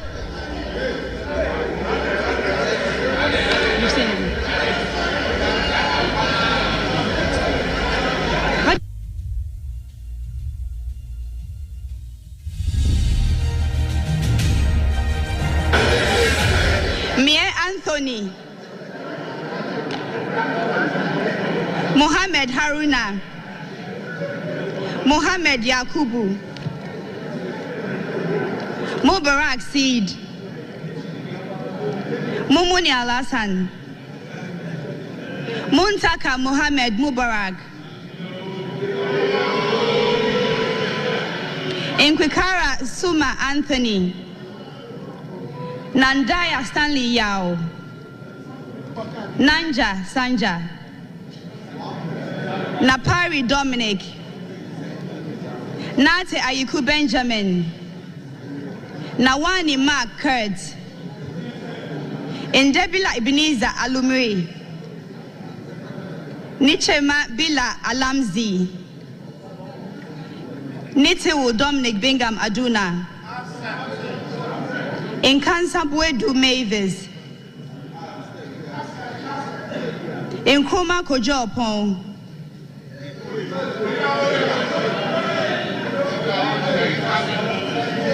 Nukwa Pius Kwame,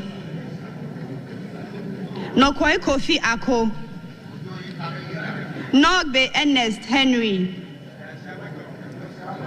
Notuko Toy Peter Kwesi, Intebe William Ayo, Intekuni Emmanuel Kofi, Intim Adelaide, Intosu Helen Ajwa, Nuruddin Mumuni Mohammed, Nyakote Albert Tete, Nyakum Bismarck Tete, Nyaku Isaac Boama, Nyaku Kingsley, Nyaku Thomas Ampim, Nyaku Kwame Naminta,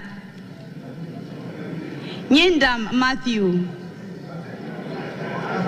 Oklu Linda Ohenewa, Odampton Isaac Asha, Oforiata Duke William Allen Kwame, Ofosu Felix Kwache, Ofosu Ejari Elizabeth,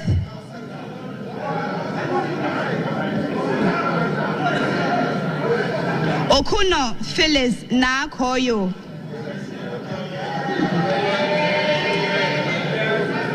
Onyina Champon Akwesi Jemfi, Opoku Davis Ansa, Opoku Eric, Opoku Isaac Yao, Osei Kennedy Nyako, Osei Ejay Nana, Osei Akoto Seth,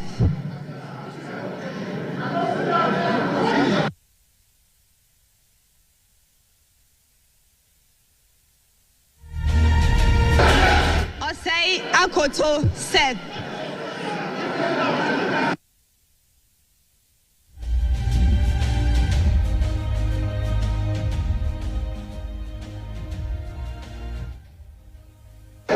Order what?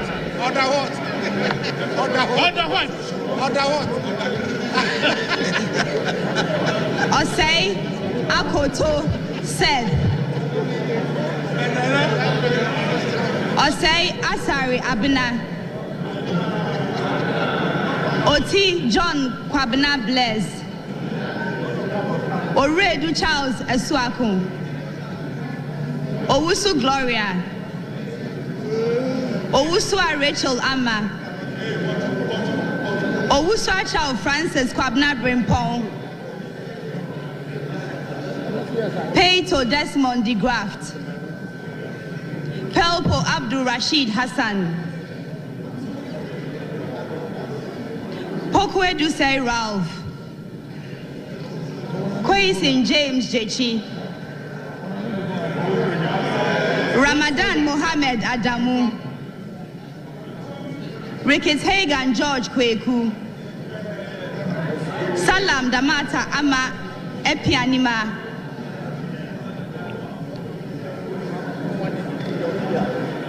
Sandari Sebastian Meneso, Soya Queensta Pokua, Sefer Richard Kwame, Seidu Haruna,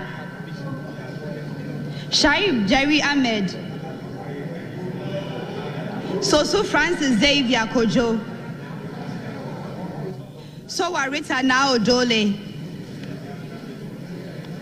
Supari Mohammed Adams. Absent.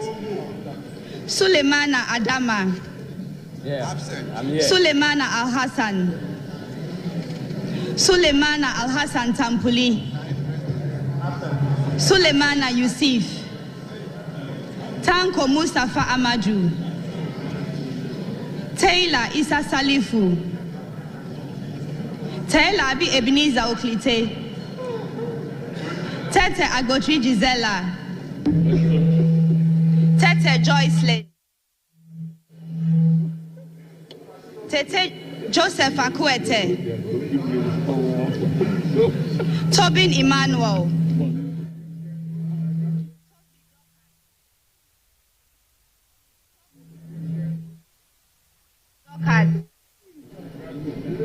Tobu Peter Lanshini. Ture Mahama Nasir. Chekpo Thomas Walanyo. Tubazu Abdul Rauf Tonjem.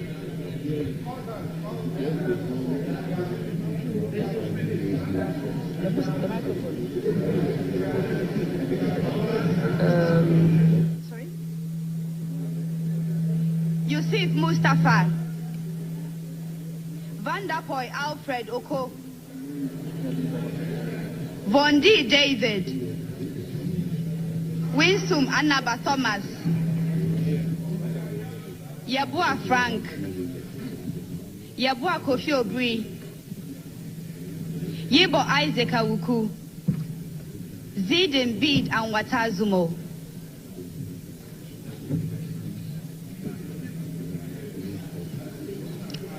Thank you very much. Our members elect, we shall proceed in accordance with Standing Order 8.1 of the Standing Orders of Parliament.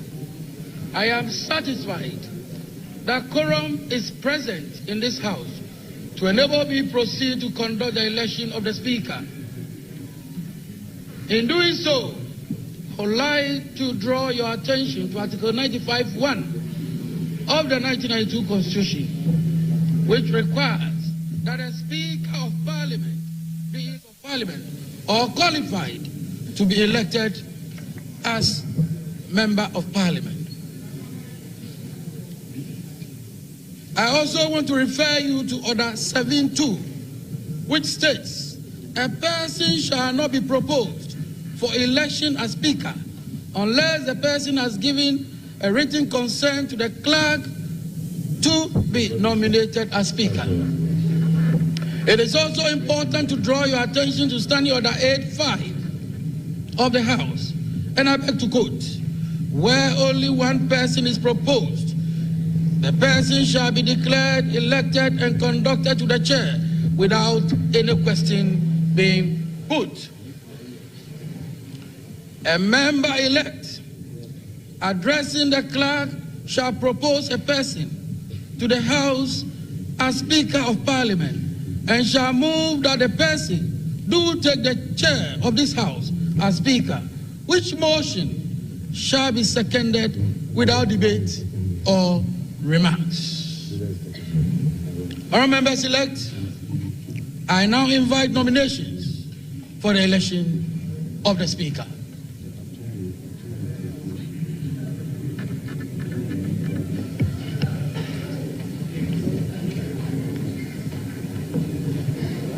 Majority Leader. Mr. Chairman, I come under Order 8.4. Mr. Chairman, I beg to read.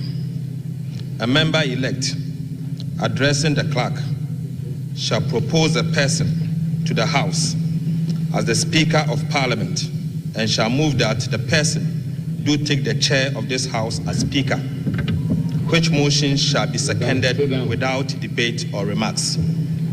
The Chairman, I move that Honorable Alban Sumana Kingsford Bagbin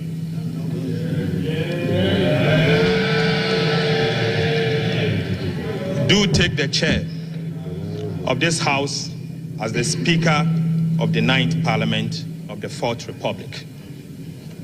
Mr. Speaker, Mr. Chairman, Honorable Alban Sumana Kingsford Bagbin is a teacher, a lawyer, a politician, a statesman, a result-oriented and transformational leader.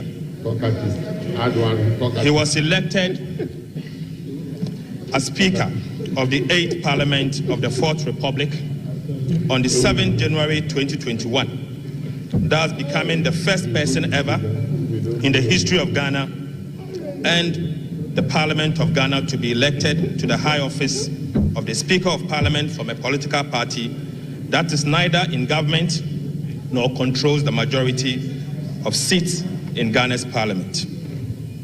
He was called to the bar as barrister and solicitor of the Supreme Court of Ghana in 1982 and engaged in private legal practice between 1983 and 1993.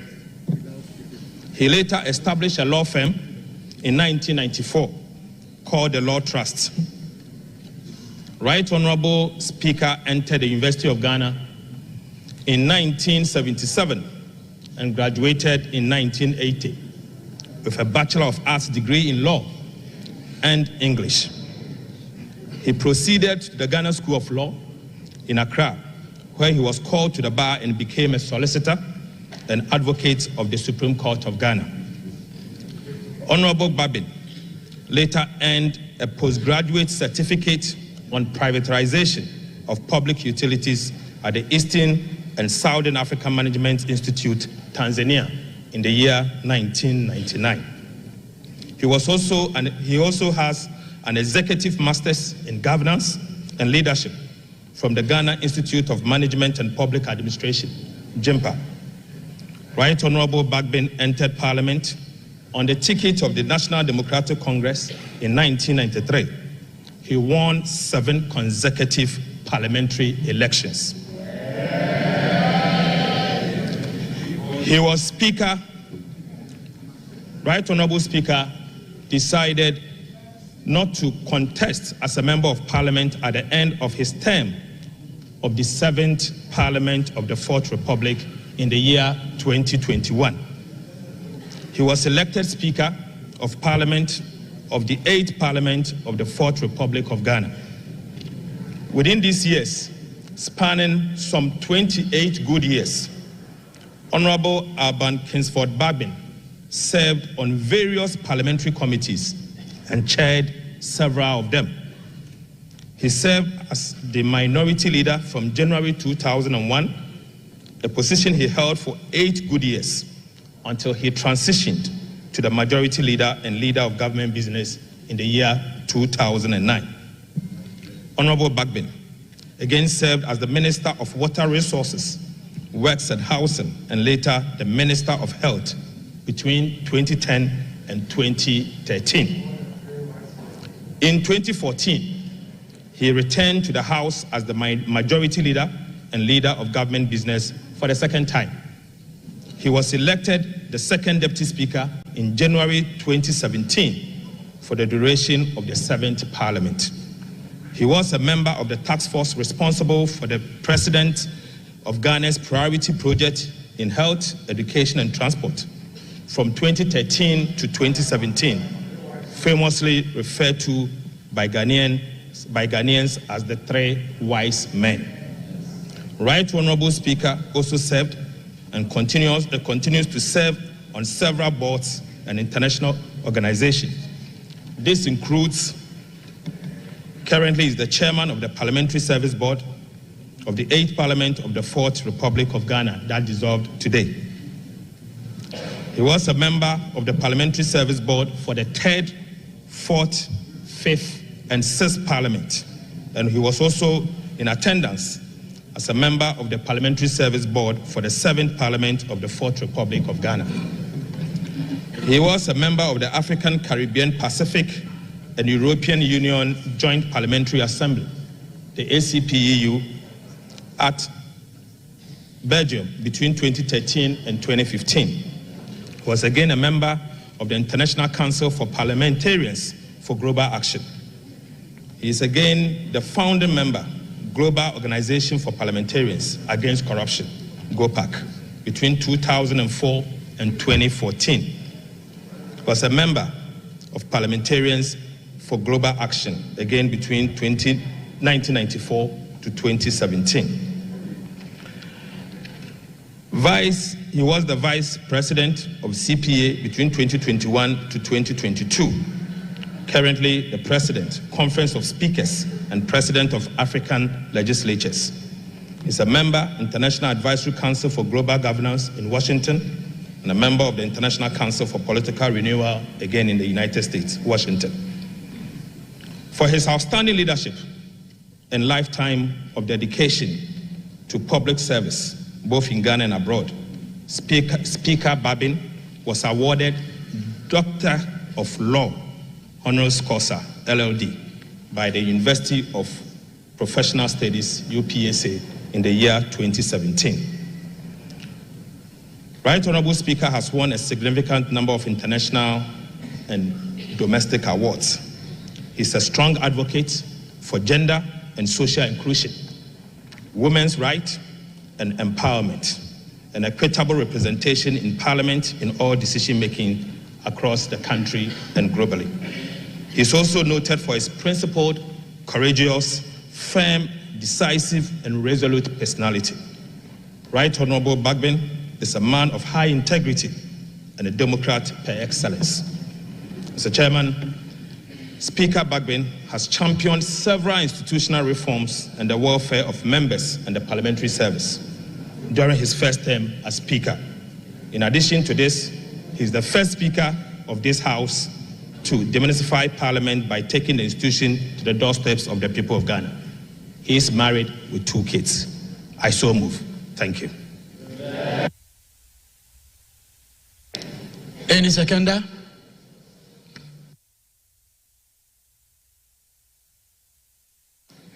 Our minority leader.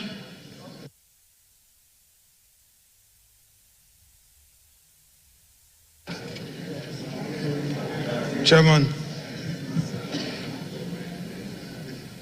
it is my distinct honor to rise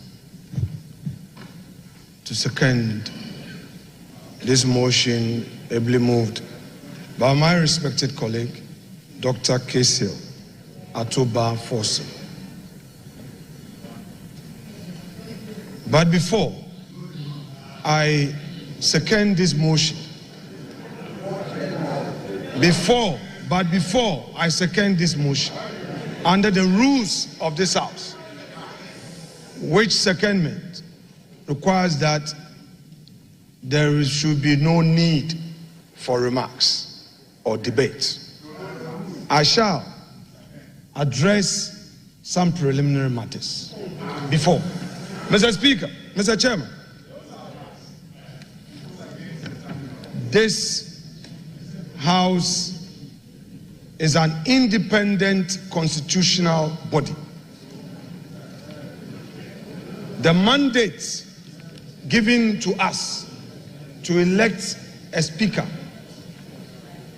is engraved in the provisions of the Constitution, in particular, Article 95 of the Constitution. The Speaker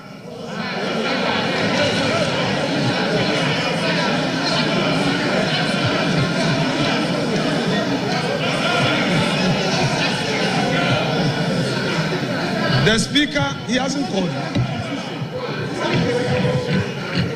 Mr. Chairman, your guidance will be needed in this matter. This is my 4th term in this House.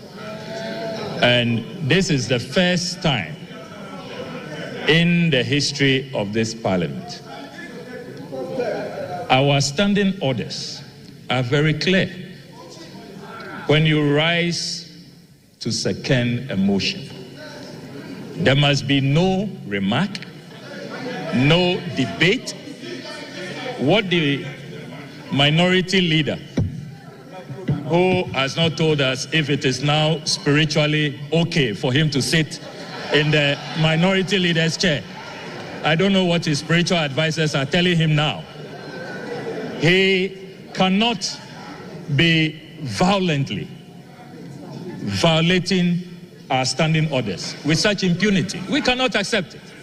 So, Mr. Chairman, please, we invite you to ensure that this solemn occasion proceeds with respect for our Constitution and the standing orders of the House. If you have some, you call it preliminary remarks, you can do that out of the confines of the motion and secondment.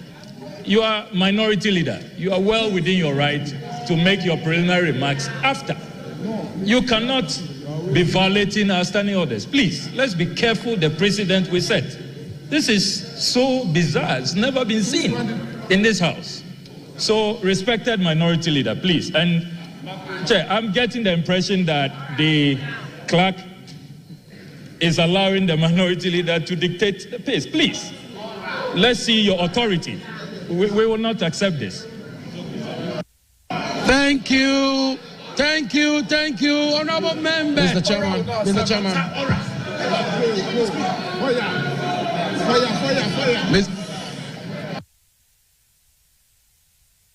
Honorable members, thank you very much.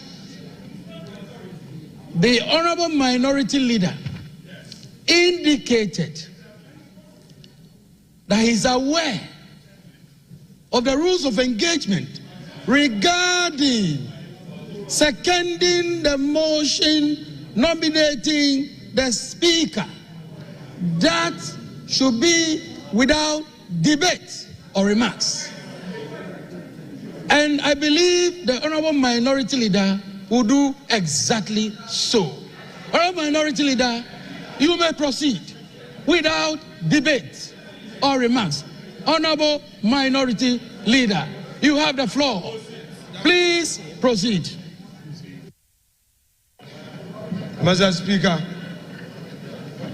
I do not want to take issues with my respected colleague, Honorable Ablakwa. I will always want to respect his views. But I love debates, and I would want us to go into the issues. I kept quiet. You are impatient. I kept quiet for you. Let's have some decorum.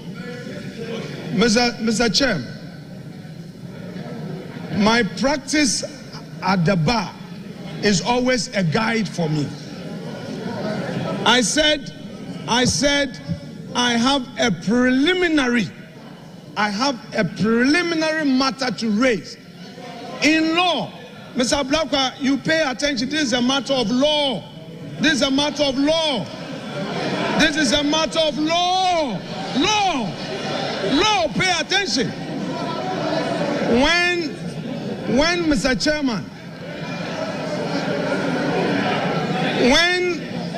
Mr. Chairman, I said I have a preliminary matter, I meant to say that I had to deal with the preliminary matter before I get to the stage of seconding the motion.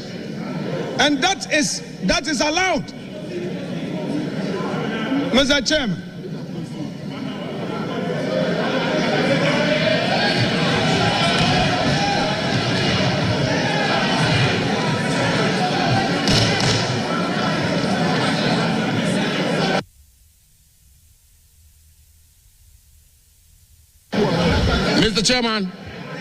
Mr.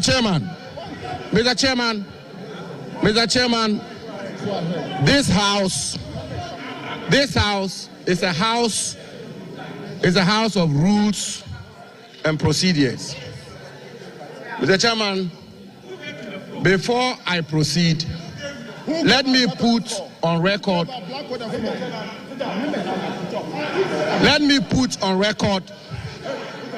that the minority leader is a distinguished lawyer of repute.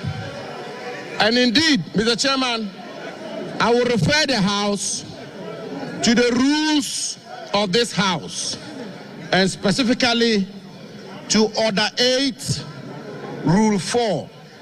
And Mr. Chairman did refer to it, which reads, with your permission, and I quote, that a member-elect addressing the clerk shall propose a person to the House as the Speaker of Parliament and shall move that the person, quote, do take the chair of this House as Speaker, end quote, which motion shall be seconded without debate or remarks, end quote.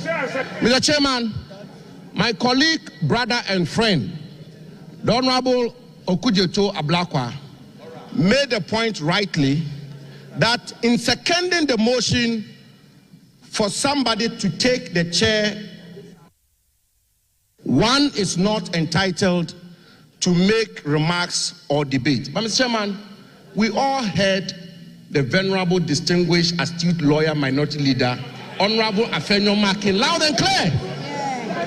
Mr. Chairman, he said, and I quote him, before I second the motion, and end quote, before I second the motion.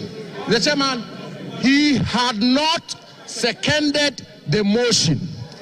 And he did go a step further. Mr. Chairman, he did go a step further to say, before I second the motion, I would like to make some preliminary points. And so, Mr. Chairman, I will pardon my friend and brother, the Honorable Okujeto Ablakwa. He is not a lawyer. And therefore, by a basic rule, Mr. Chairman, by a basic rule or canon of interpretation, even a lay person will appreciate that the distinguished minority leader is yet to second the motion, and therefore he's entitled to make the preliminary points he sought to make. So let the minority leader make those points.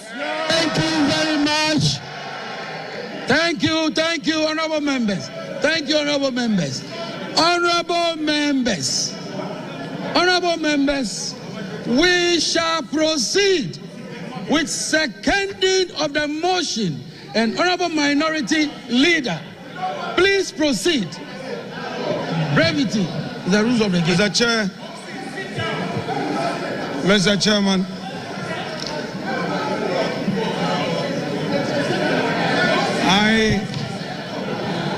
Roxy, sit down. Mr. Chairman, to rise to second a motion is a voluntary act. If he's not interested in seconding the motion, he should sit down. I rise to second the motion. The motion is therefore seconded. Thank you very much.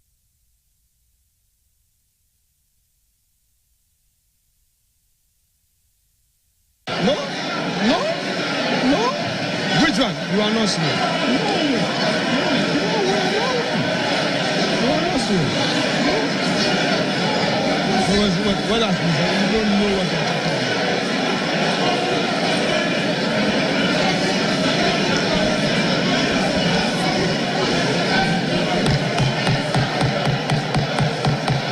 Mr. Chairman. Honorable members, minority leader, just a minute. Would you kindly resume yourself, minority leader? Minority leader, I'll give you the floor. All right.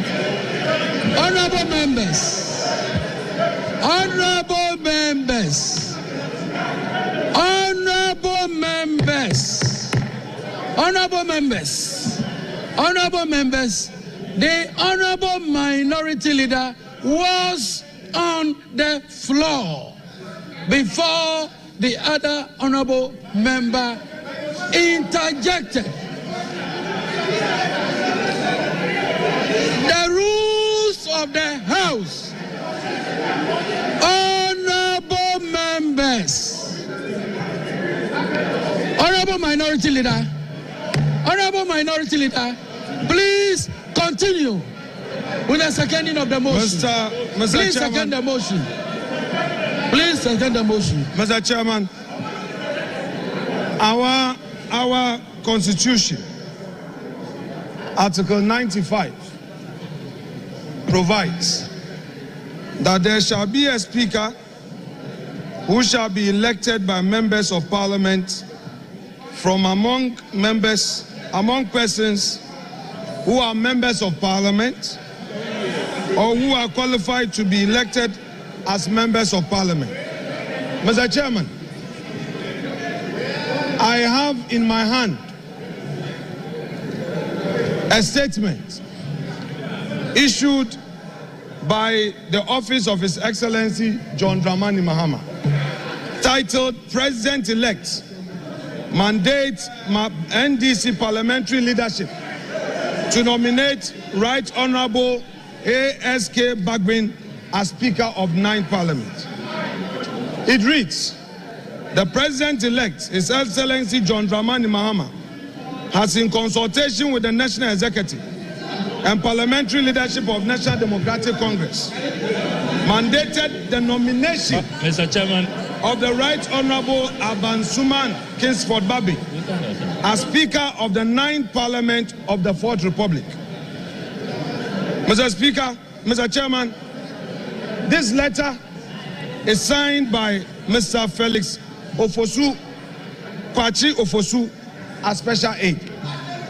Chairman, the preliminary issue I'm raising is to the effect that the nomination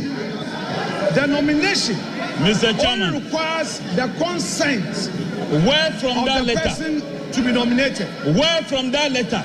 That letter, where is it from? Situation where it must not be tolerated. That the executive now directs that a member should nominate would make this arm of government a house of record. An appendage of the executive. Mr. Chairman, you people, no, where from that letter? Is the objection that I have. Having made that point, where from that letter? I need, Mr. Chairman, to also draw your attention. You see, Sammy, to the fact that been vindicated. In 2001, 7 January, when Right Honorable himself, as minority leader, was seconding the motion ably moved by J.H. Mensah for consideration of Alajete as the Speaker. These were his observations, and I read from column 4 of the Hansard of 7 January 2001.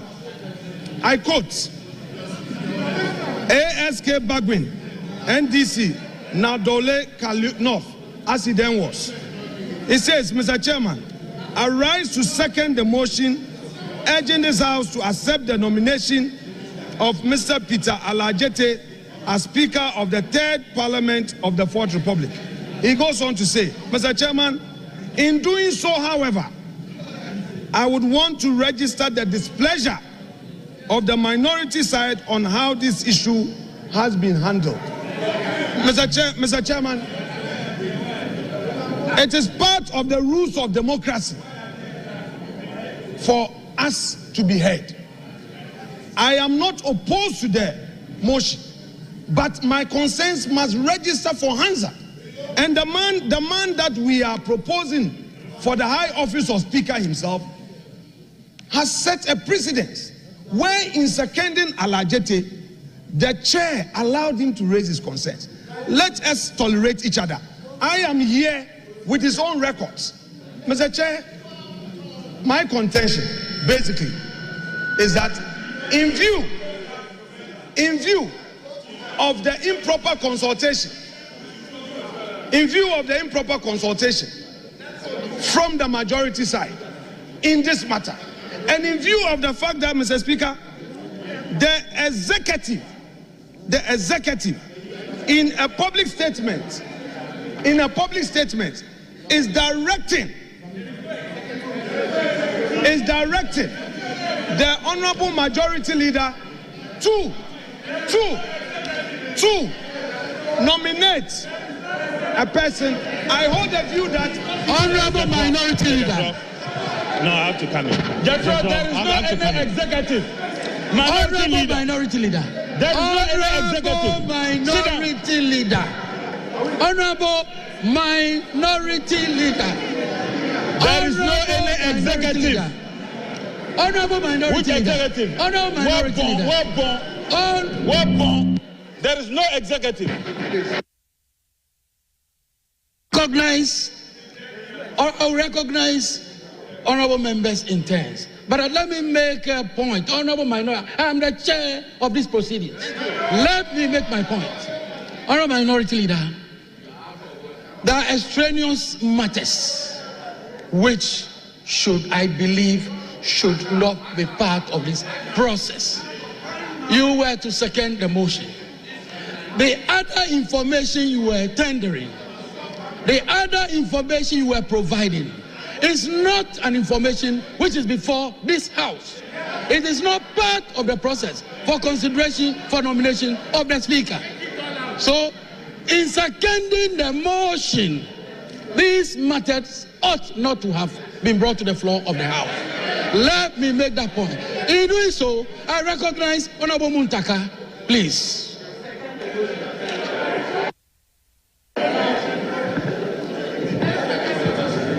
Thank you, Mr. Chair. The Chair, ordinarily I will not have reason to speak, but because we have rules and you have a leader grossly abusing it, I need to draw his attention. Aside Order 7, I want to refer the Minority Leader to our Standing Orders 11510. And in 11510, it says, and I read, under rules of debate, and I read, a member seconding the motion or an amendment shall state, Mr. or Madam Speaker, I beg to second the motion or amendment, except that this may be without limiting the right of the member to speak later at a later stage within the debate. Most importantly, Mr. Chair, 11, it says, a mover of a motion or amendment may speak in support of the motion, but subject to these orders, no further, and that's where the emphasis is, no further debate is allowed until the motion or amendment has been seconded. So while you are saying, yes, it's within your right as a member, and even when you go to Order 8, after seconding and the motion is taken, before the Speaker is called to take the chair, the Standing Order allows a member to get up and make other comments before that chair. So all we are saying is that in what you are doing, you are abusing the rules. You can second the motion, let the motion pass. If you have something to say, you get up and you cut the out of the chair, and then you will be allowed to speak. So with this, you are abusing our rules, and we need to draw your attention. Thank you very much, Mr. Chair. Honorable Minority Leader, I take it that you have seconded the motion. If you haven't seconded the motion, Honorable Minority Leader, you will second the motion. You will not proceed on any other matter apart from seconding the motion. So long as I remain the chair of these proceedings, you will not do any other thing apart from seconding the motion. Thank you. Mr. Chairman. Mr. Chairman, Mr. Chairman, Mr. Chairman, Mr. Chairman, I have heard Honorable Muntaka. I disagree with him, but I'll reserve that for another day. Mr. Chairman, with the greatest respect to you, wait, Mr. Chairman, with the greatest respect to you, a preliminary matter is a preliminary matter.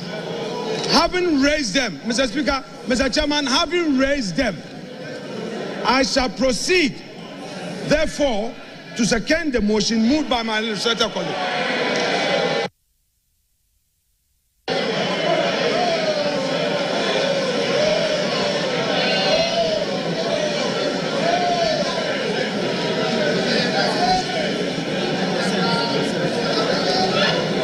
All right. The motion for the nomination for consideration for election to the office of the Speaker has been moved and ably seconded. Earlier, I drew attention to the relevant provisions of the standing orders, which requires a consent letter from the person nominated. Let me indicate, I have in my hand a consent letter addressed to the clerk to Parliament, Parliament House Accra. Attention, Mr. Ebenezer Ahuma Jetro. Written consent to be nominated as the Speaker. Pursuant to Order 7.2 of the Standing Orders of Parliament, I hereby consent to be nominated to be elected as the Speaker of the 9th Parliament of the 4th Republic. Your cooperation is highly solicited. Signed, Right Honorable Alban Sumana Kingsford Bagby. So we have the consent letter. Having secured the consent letter, yes, it is appropriately tabled. It is appropriately tabled. Yes, together. Yes, together with all. Yes.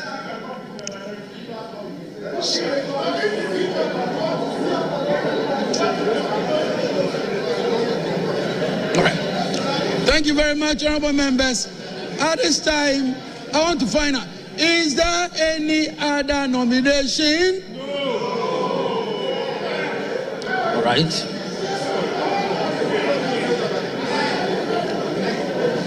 Mr. Chairman, in response to your question, our side has no other nomination. Just for the record, we do not have any other. Why are you scared? You think we want to pull a fast one on you? Why are you scared? Mr. Speaker, why are they scared? We are not pulling a fast one on you. We will not. Are you sure you don't have any other nomination yourself? Mr. Chairman, I want to find out from our side. Mr. Chairman, have patience for the process. Our side, the MPP minority, has no other nomination. But we want to find out from the backbench whether they have any other nomination. They should tell us.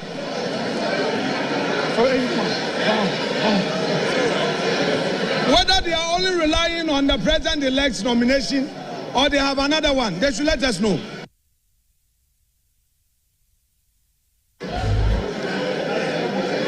There be no other nomination.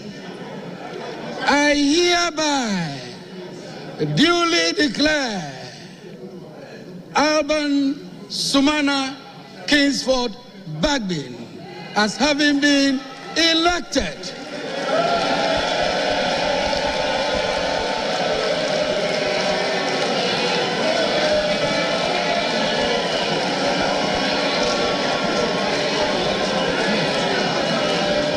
Honorable members, we will continue with proceedings. I beg you humbly resume your seats. All members, please resume your seats.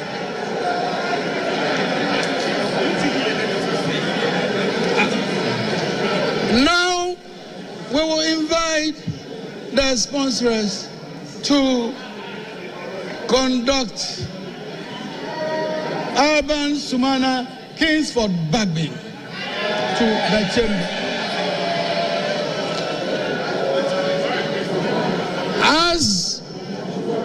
As Alban Sumana Kingsford Bagby is being conducted into the House, I shall invite the Chief Justice, Her Ladyship Justice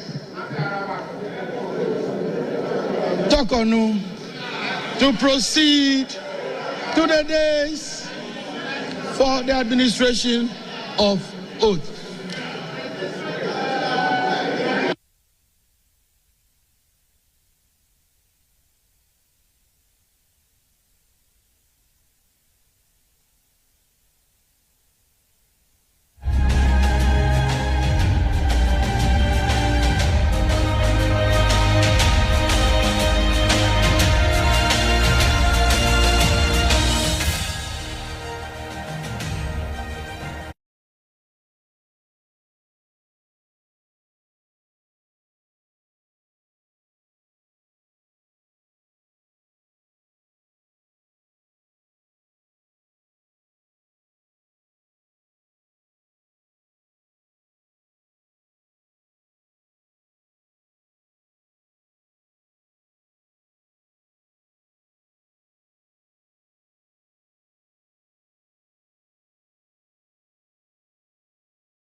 your seats.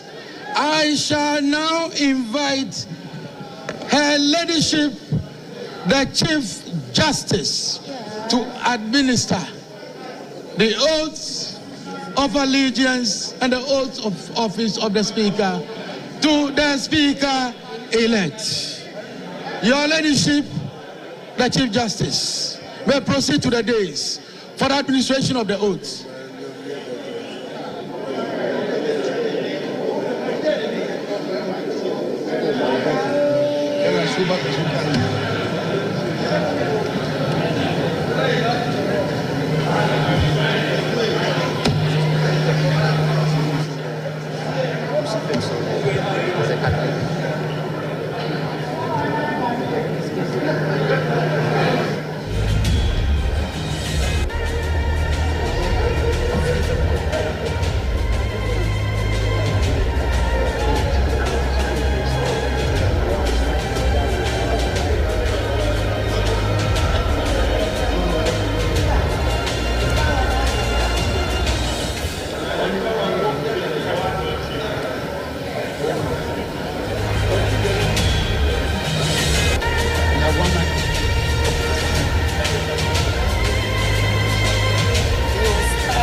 Speaker, we will start with the oath of allegiance.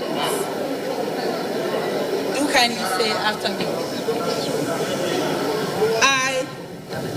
I, Alban Sumana Kingsford Bagui, do in the name of the Almighty God swear. Do in the name of the Almighty God swear. That I will bear true faith and allegiance. That I will bear true faith and allegiance. To the Republic of Ghana. To the Republic of Ghana. As by law established. As by law established. That I will uphold the sovereignty. That I will uphold the sovereignty. And integrity of Ghana. And integrity of Ghana. And that I will preserve. And that I will preserve. Protect. And defend. And defend. The Constitution. The Constitution. Of the Republic of Ghana. Of the Republic of Ghana. So help me God. So help me God.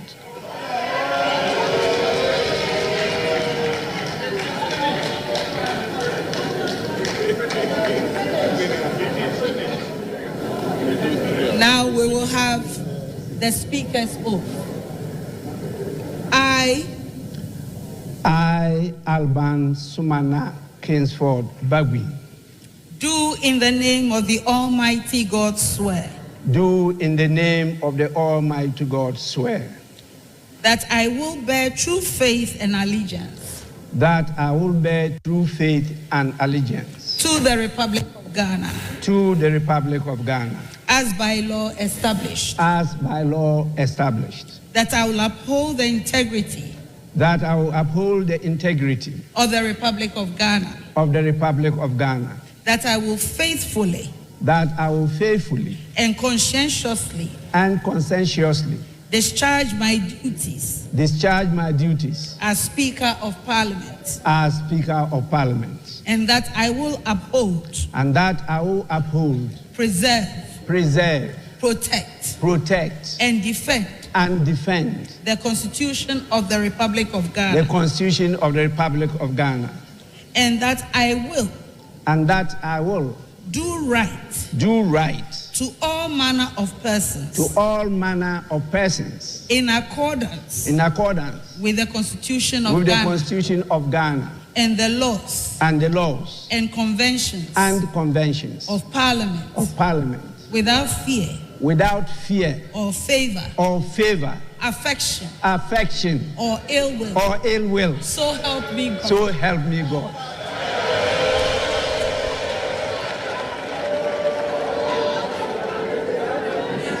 Ayiko.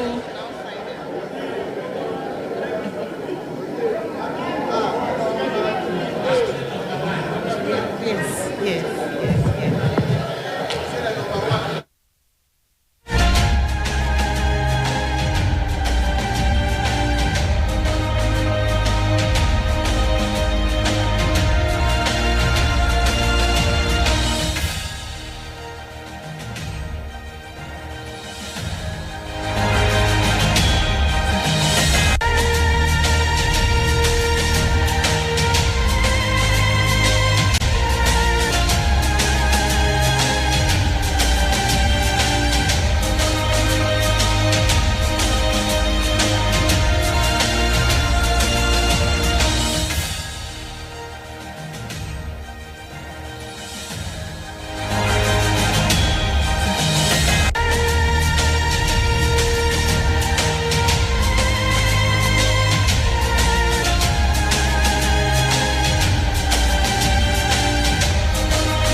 Congratulations, Mr. Speaker.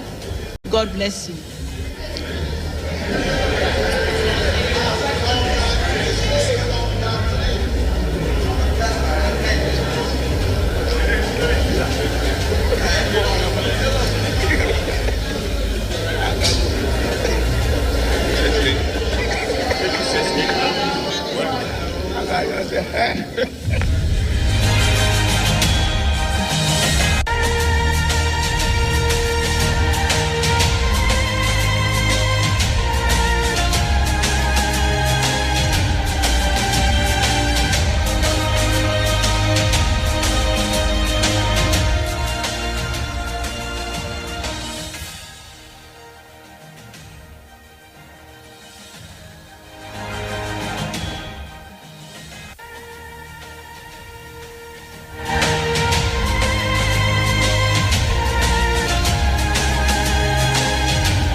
Honorable members, order.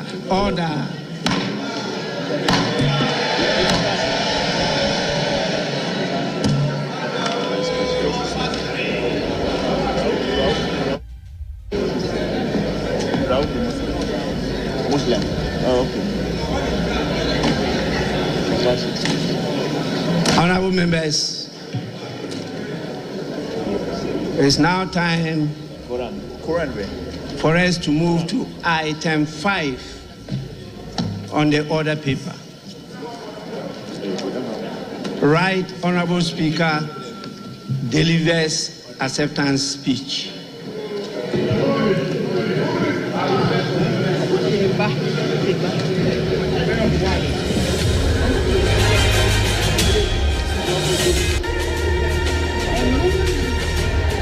Honorable members, I proceed to deliver my acceptance speech.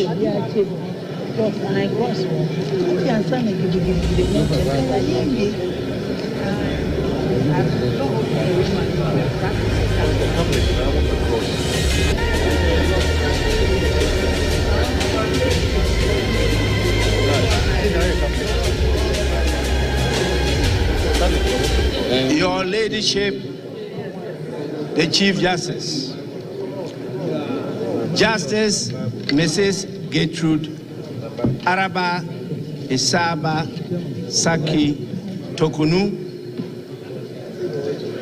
Honorable Members of Parliament elect, Your Excellencies, Speakers, and Presidents of legislatures present. I'm aware we have a number of them with us today. Your Excellencies, members of the diplomatic corps present, our most revered spiritual and traditional leaders of the country, chairmen and executives of political parties present,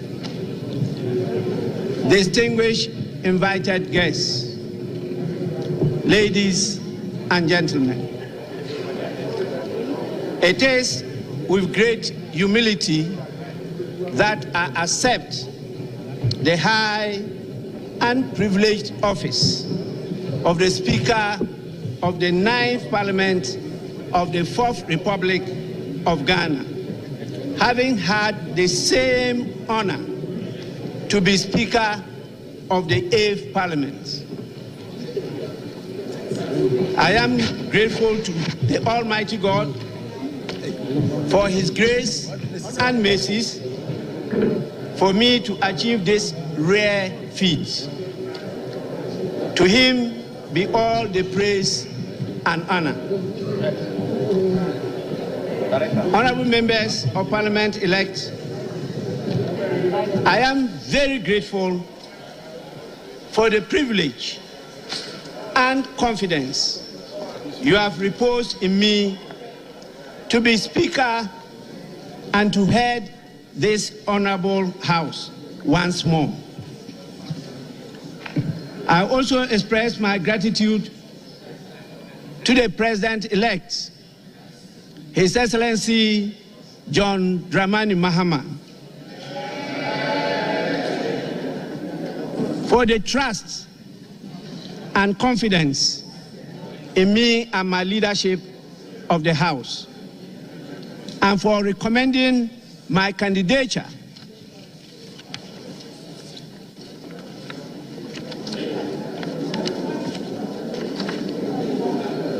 in consultation with the leadership of the great National Democratic Congress to be elected Speaker of this Parliament. I came to the Speaker of the 8th Parliament with my experience as the longest legislator of the House. I now come to the 9th Parliament with just not that background, but now with the experience of 4 years of speakership of a very difficult hung parliament. I promise to bring all these experiences to bear in guiding this House to perform its mandate with efficiency, diligence, and above all, with a sense of being the bulwark of democracy in Ghana. To the good people of Ghana who continue to hope for a better Ghana, I urge you to support your parliament and be interested and engaged with the work of Parliament.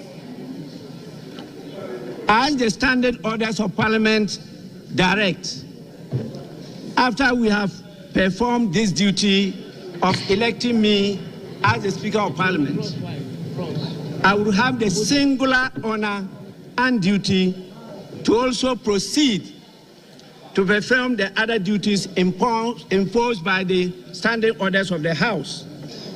That is, to swear in the members elect and proceed to supervise the election of 2 deputy speakers of the House. Once again, I am very grateful for this great honor.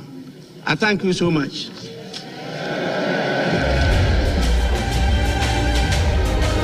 Honorable members, we now proceed to item 6 on the order paper.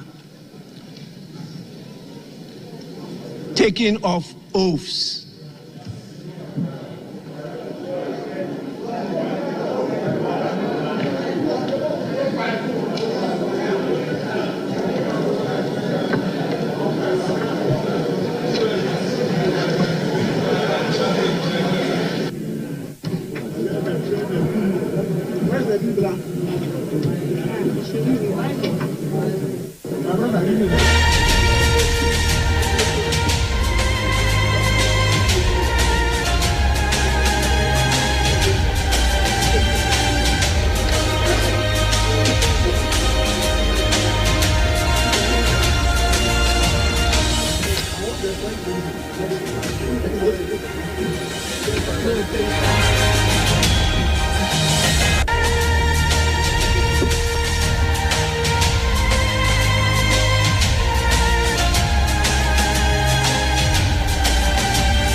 members must be present to be sworn in.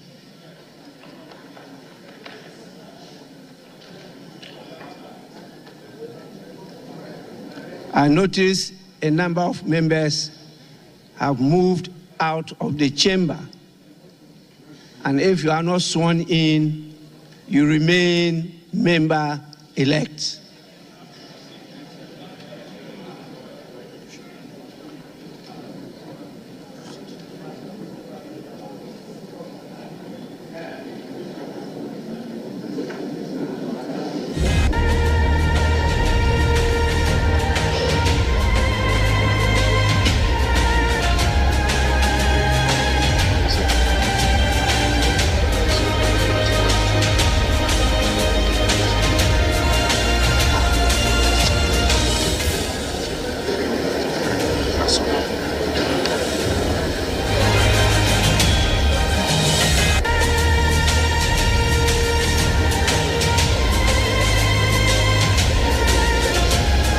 Honorable members,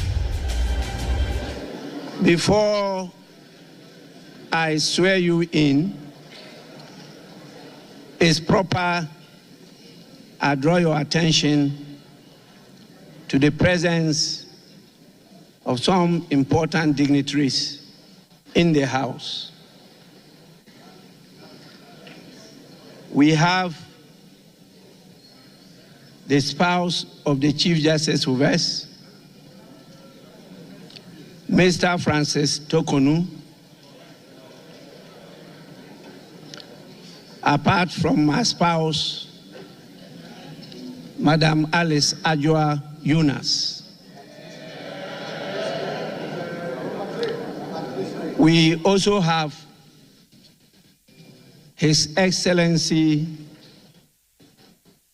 Adama Bitogo, Président Assemblée Nationale de Côte d'Ivoire.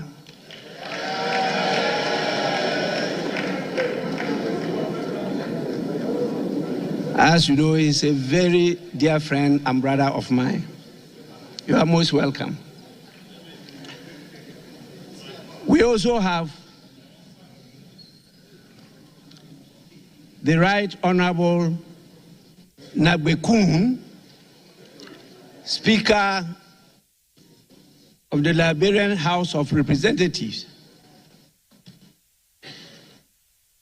We have His Excellency Fortune Zefamia Cherubira, Speaker of the Pan-African Parliament.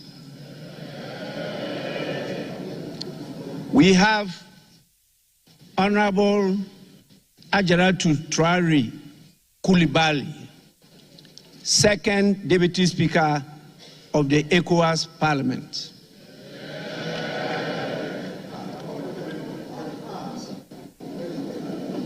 We have the Chairman of the National Democratic Congress, Honorable Johnson Asiedu Nketia.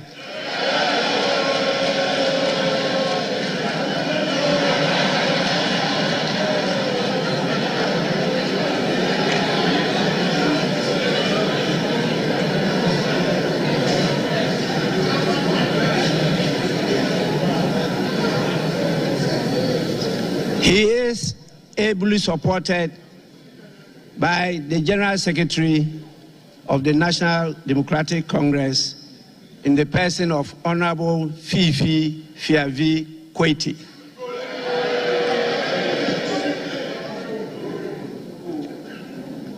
We have the Chairman of the Foreign Affairs Committee, Information, Broadcasting, Cultural Affairs, and Tourism Committee, and also the Vice Chairman of the Maritime Committee in the person of Senate Abraham Darius Dillon.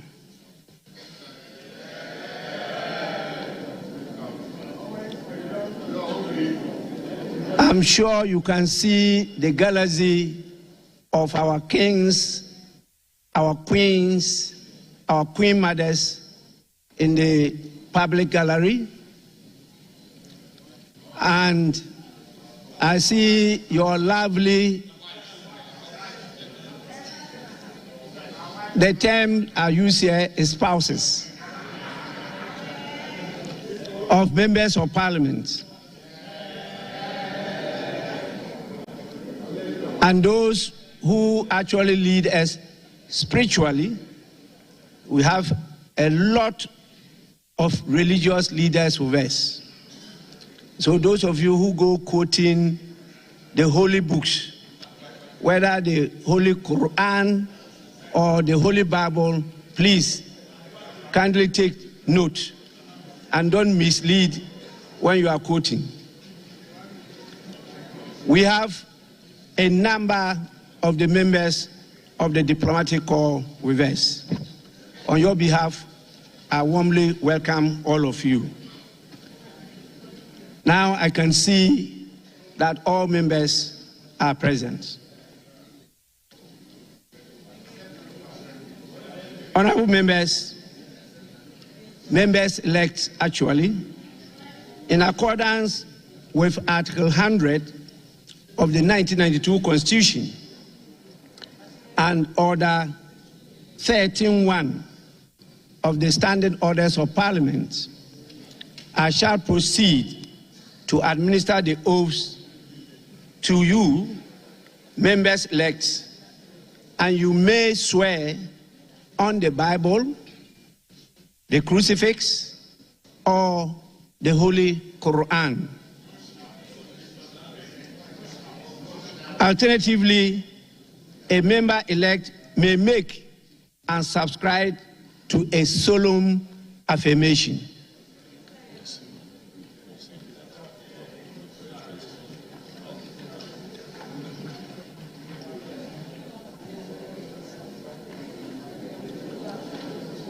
May I now kindly request members-elect to rise in their seats.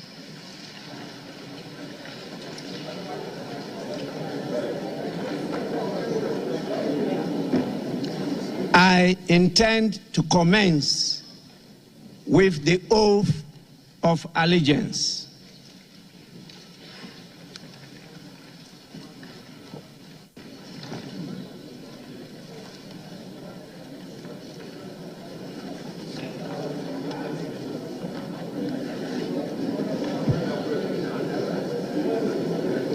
Honorable members-elect, you shall repeat after me. I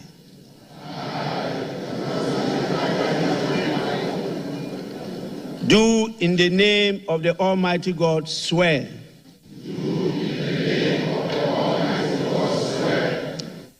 that I will bear true faith and allegiance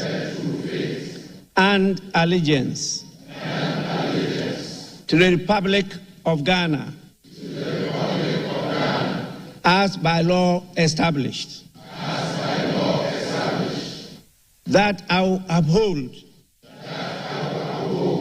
the sovereignty and integrity of Ghana, and that I will preserve,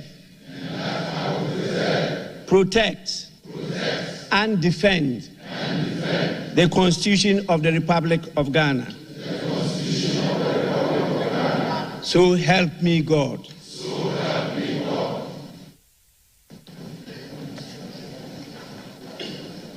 We shall now proceed to the oath of a member of Parliament.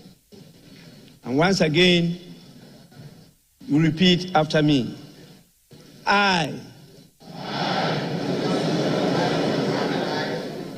having been elected a member of Parliament, do in the name of the Almighty God swear that I will bear true faith and allegiance to the Republic of Ghana as by law established. That I will uphold, preserve, protect, and defend the Constitution. And defend the Constitution of the Republic of Ghana. And that I will faithfully and conscientiously discharge the duties of a member of Parliament. So help me God. Honorable members, you may now resume your seats.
Honorable members, you may now resume your seats. Please resume your seats.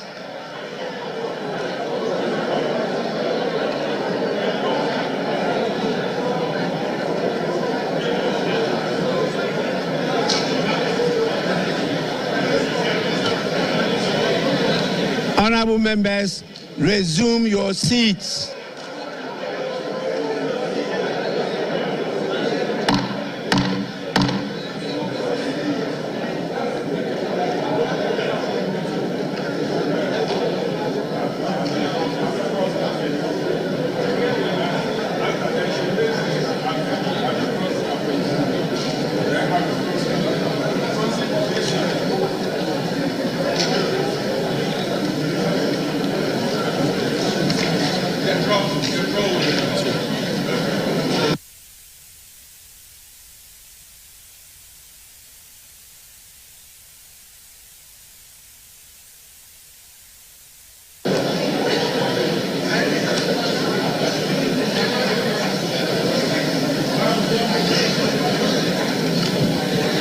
Honorable members,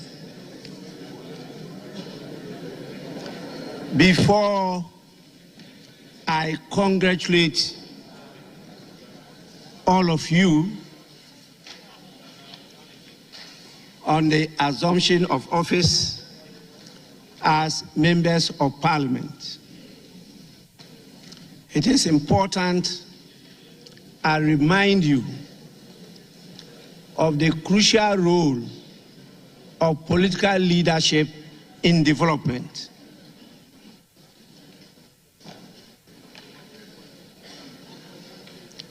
Honorable members, it is very important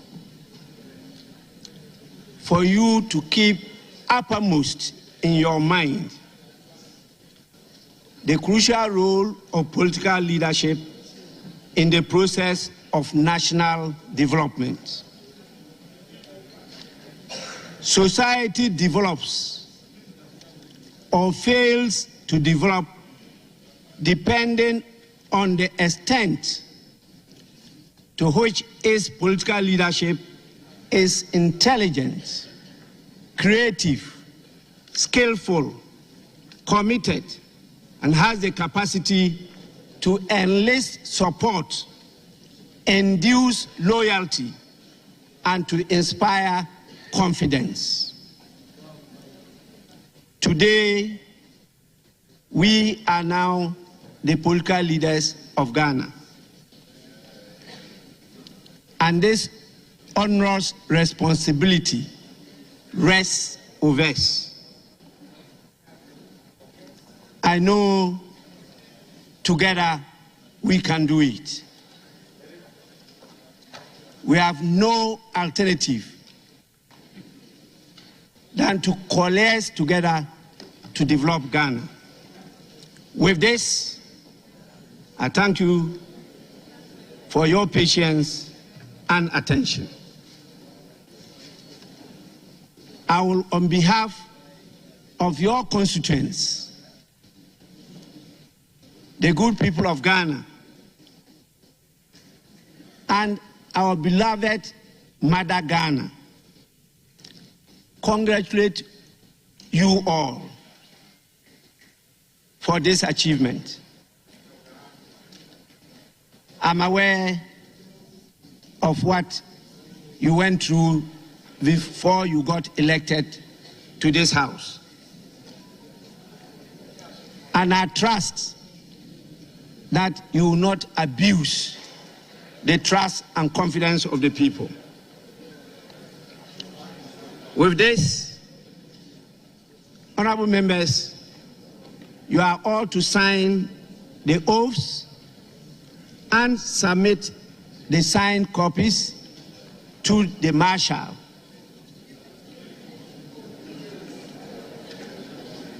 Please, you can do that now or later.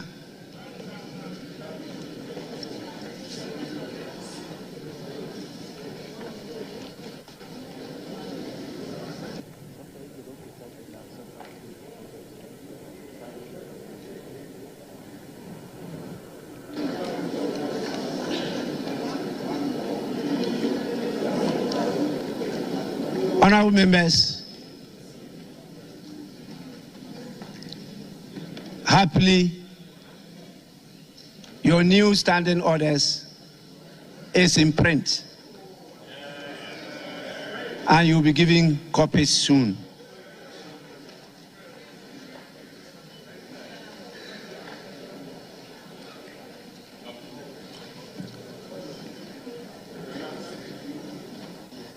May I now have the guidance of the leadership of the House,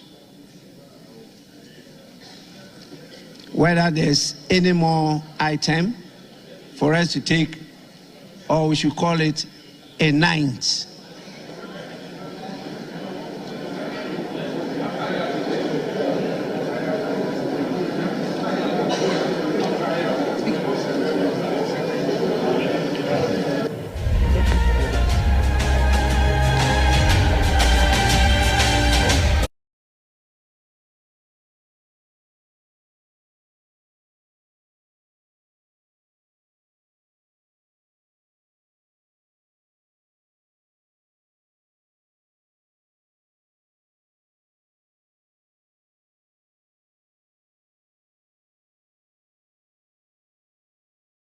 The House. Thank you, Mr. Speaker. Mr. Speaker, may we please proceed to item 7. The House elect deputy speakers. Item 7. Thank you, Mr. Speaker. Honorable members, is that the sense of the House?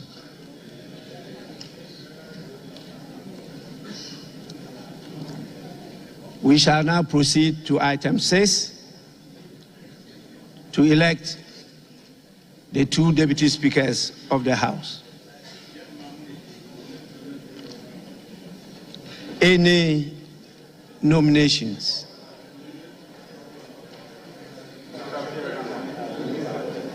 Right, Honorable Speaker.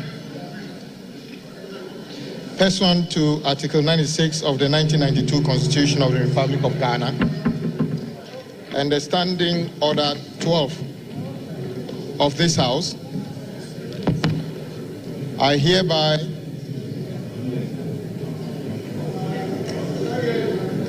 hereby nominate Honorable Bernard Ahiafo for consideration by this August House as the first Deputy Speaker of this Parliament.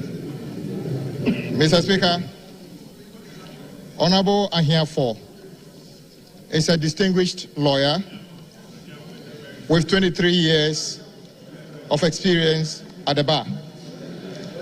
He is currently an NDC Member of Parliament for Akachi South constituency. In the 8th Parliament, Mr. Speaker, he was a respected ranking member for Constitutional, Legal and Parliamentary Affairs Committee. Mr. Speaker, Honorable Ahiafo comes from Atijive in the Akachi South municipality in the Volta region.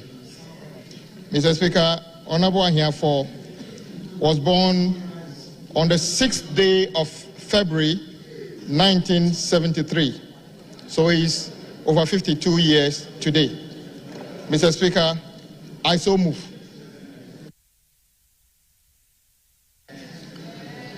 Honorable members, any seconder? Right, Honorable Speaker, I rise to second the motion ably moved by Honorable Member of Adaku, Honorable Kwame Abuja. I so move.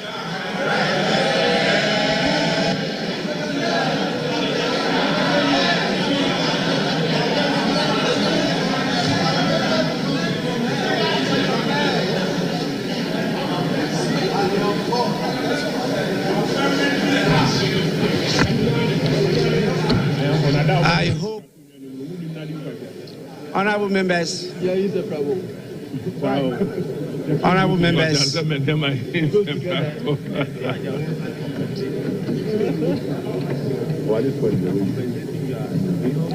honorable members,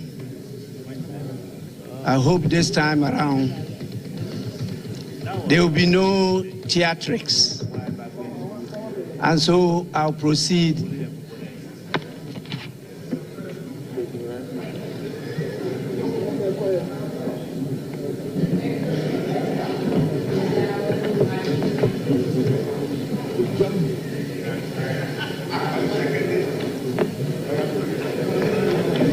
Honorable members, the motion has been moved and seconded. I proceed to put the question.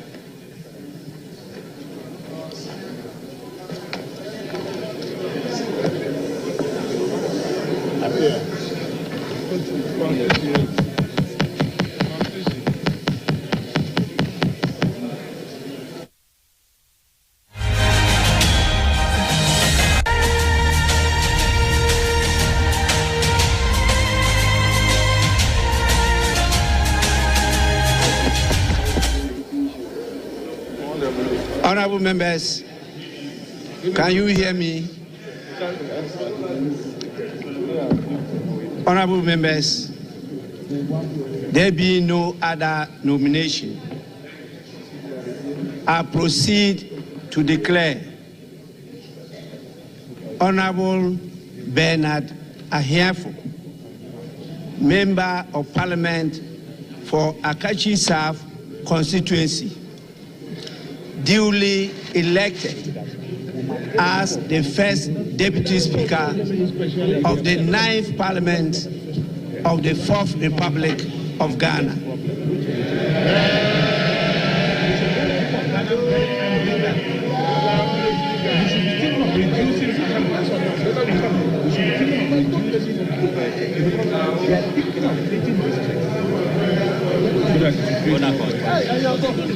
That's why they use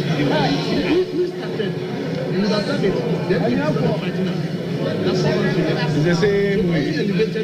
We should find it. I am for none of the show where some can put now Shazan.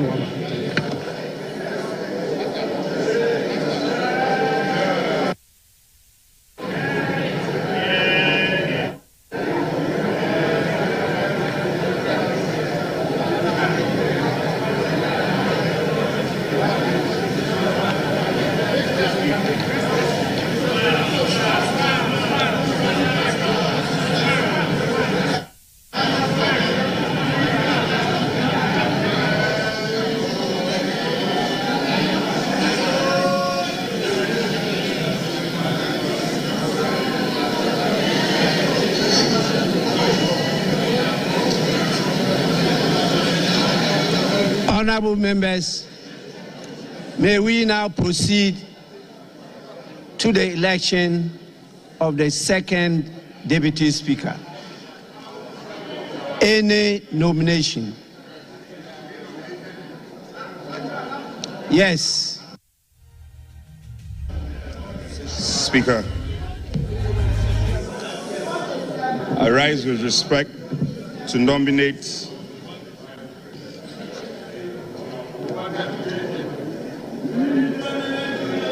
Speaker, I rise to nominate the Honorable Andrew Esiama Amoako for the position of the second Deputy Speaker. Speaker, the Honorable Amoako Esiama is a respected surveyor, a lawyer, an educationist, and to top it up, a politician.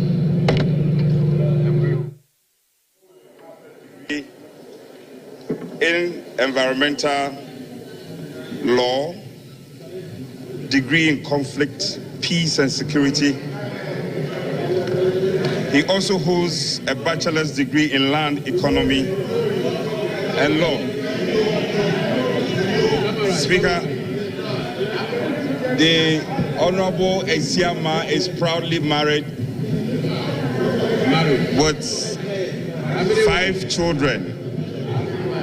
All of us, most of us in this chamber can testify that in the 8th Parliament, the Honorable Esiama has played the role of deputizing you on many occasions, especially occasions where the House has come to some form of tension. He has dispensed his job and himself creditably. Speaker, let me also say that I have in my hands a letter of consent of the nominee. And so I shall rely on these, and without adding more, I so move. Speaker, I'm grateful.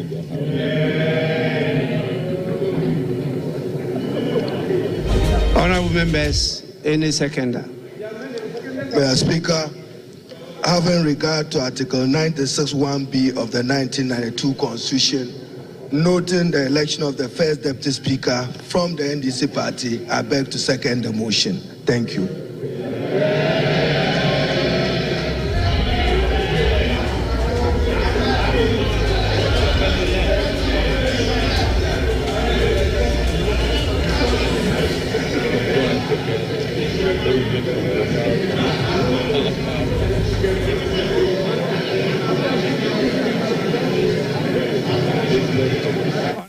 Yes.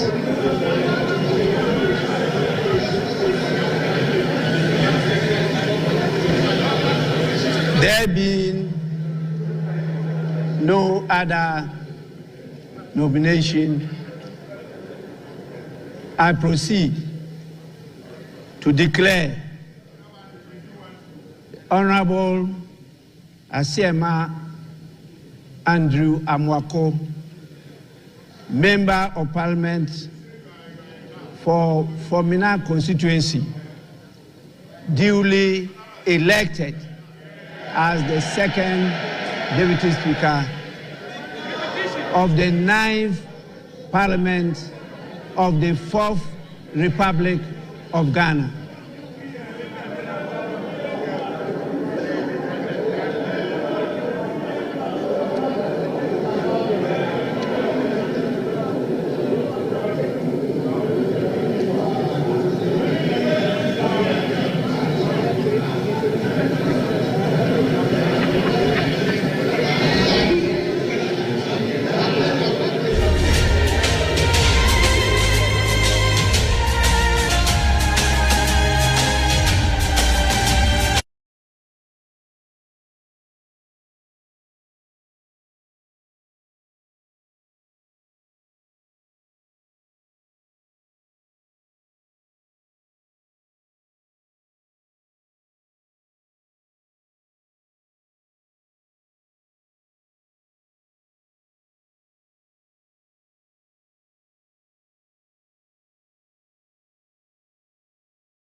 supposed to bring an email.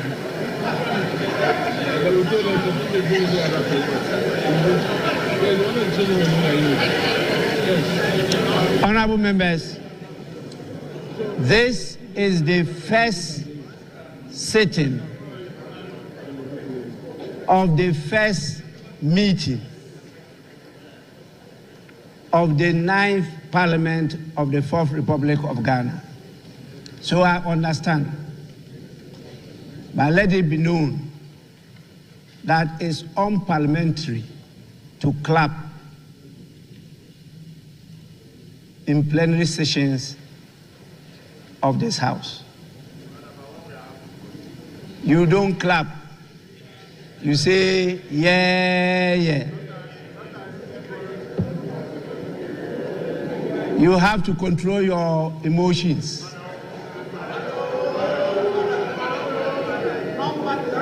It's a learning process, and so it's important I draw your attention.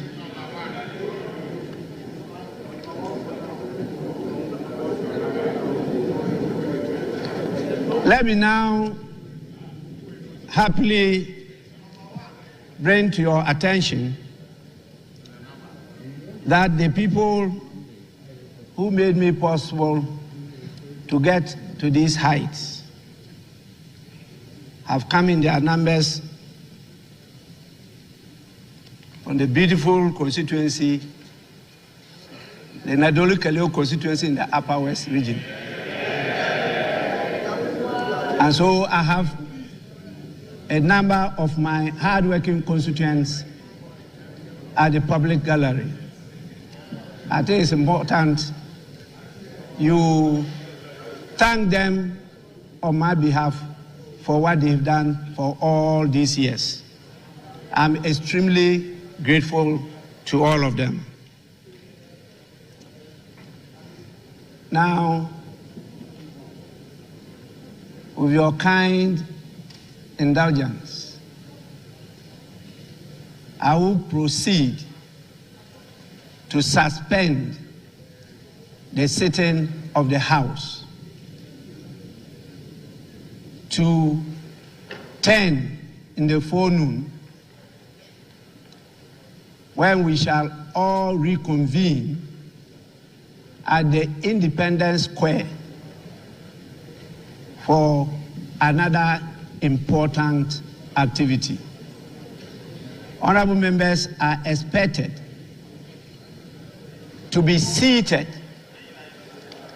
by 9 in the forenoon. Proceedings will commence at 10 prompt. With this, the sitting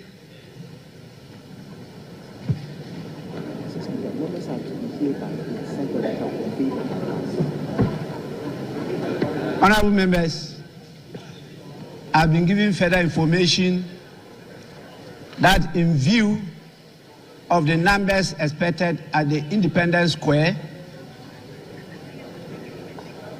you are all urged to convene in the presence of Parliament, where there will be some buses to convey you to the venue, that is the Independence Square. And so you are expected to be here before the 9 in the forenoon. Please, let's be time conscious in this matter. With this, I proceed to suspend the sitting, and that is the first sitting of the first meeting of the first session of the 9th Parliament of the 4th Republic of Ghana. The House and sitting is accordingly suspended.